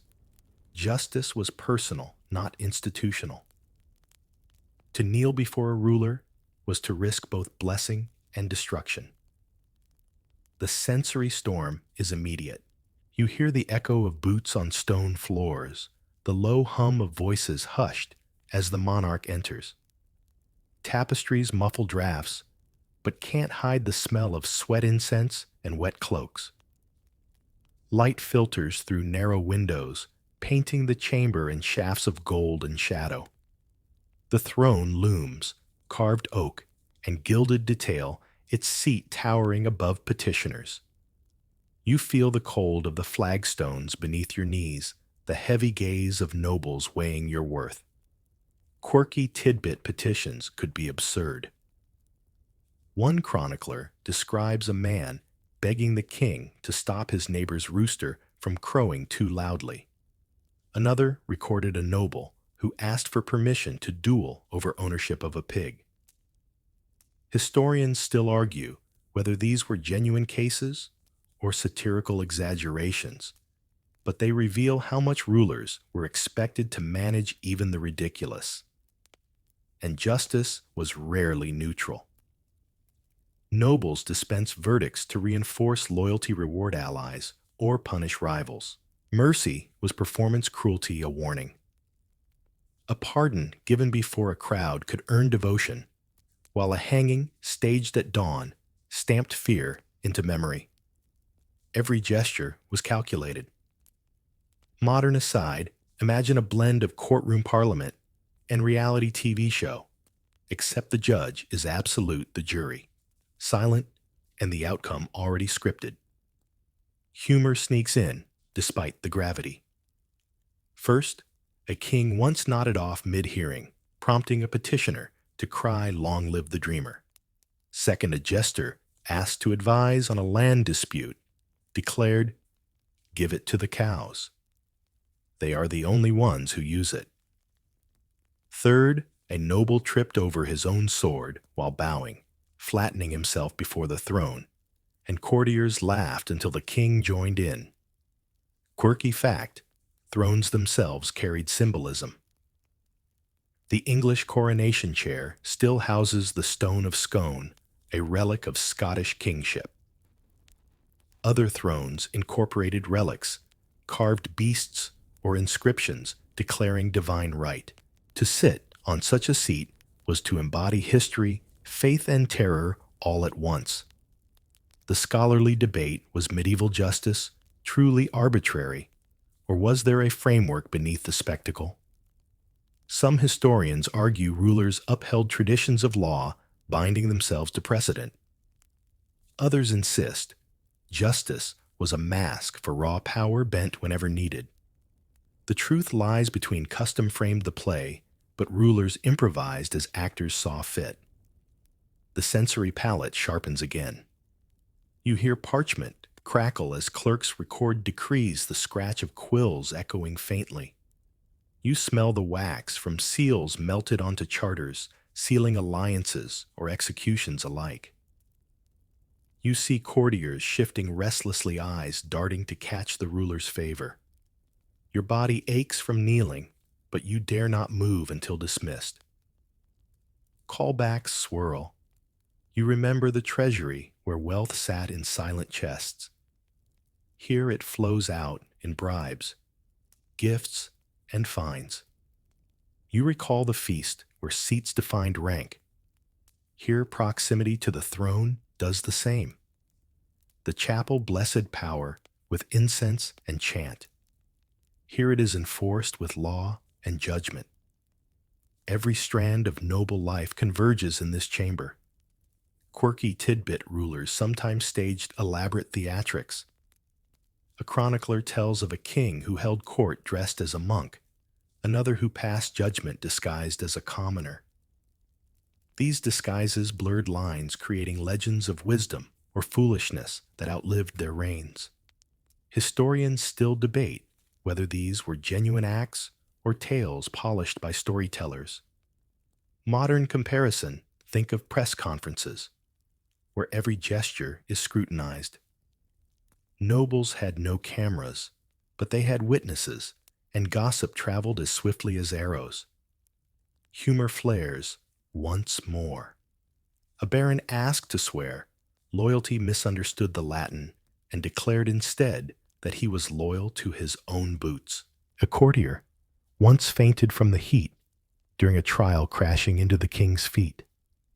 Another time, a hound wandered into the chamber, sat on the throne, and howled an omen debated for weeks. But beneath laughter lies the truth. This chamber was the stage of survival. A misstep could mean ruin, a clever word salvation. Nobles schemed in whispers, alliances shifted like sand, and every eye turned toward the throne. Power here was not abstract. It was palpable, embodied in who sat higher, who spoke louder, who left the room free. The scholarly debate endures: did nobles truly believe in divine right, or did they use it as cover? Chronicles exalt kings as God's anointed, but the same pages describe betrayal, assassination, and rebellion. Faith crowned rulers, but steel unseated them. The chamber was fragile theater held together by ritual and fear. The sensory rush crescendos.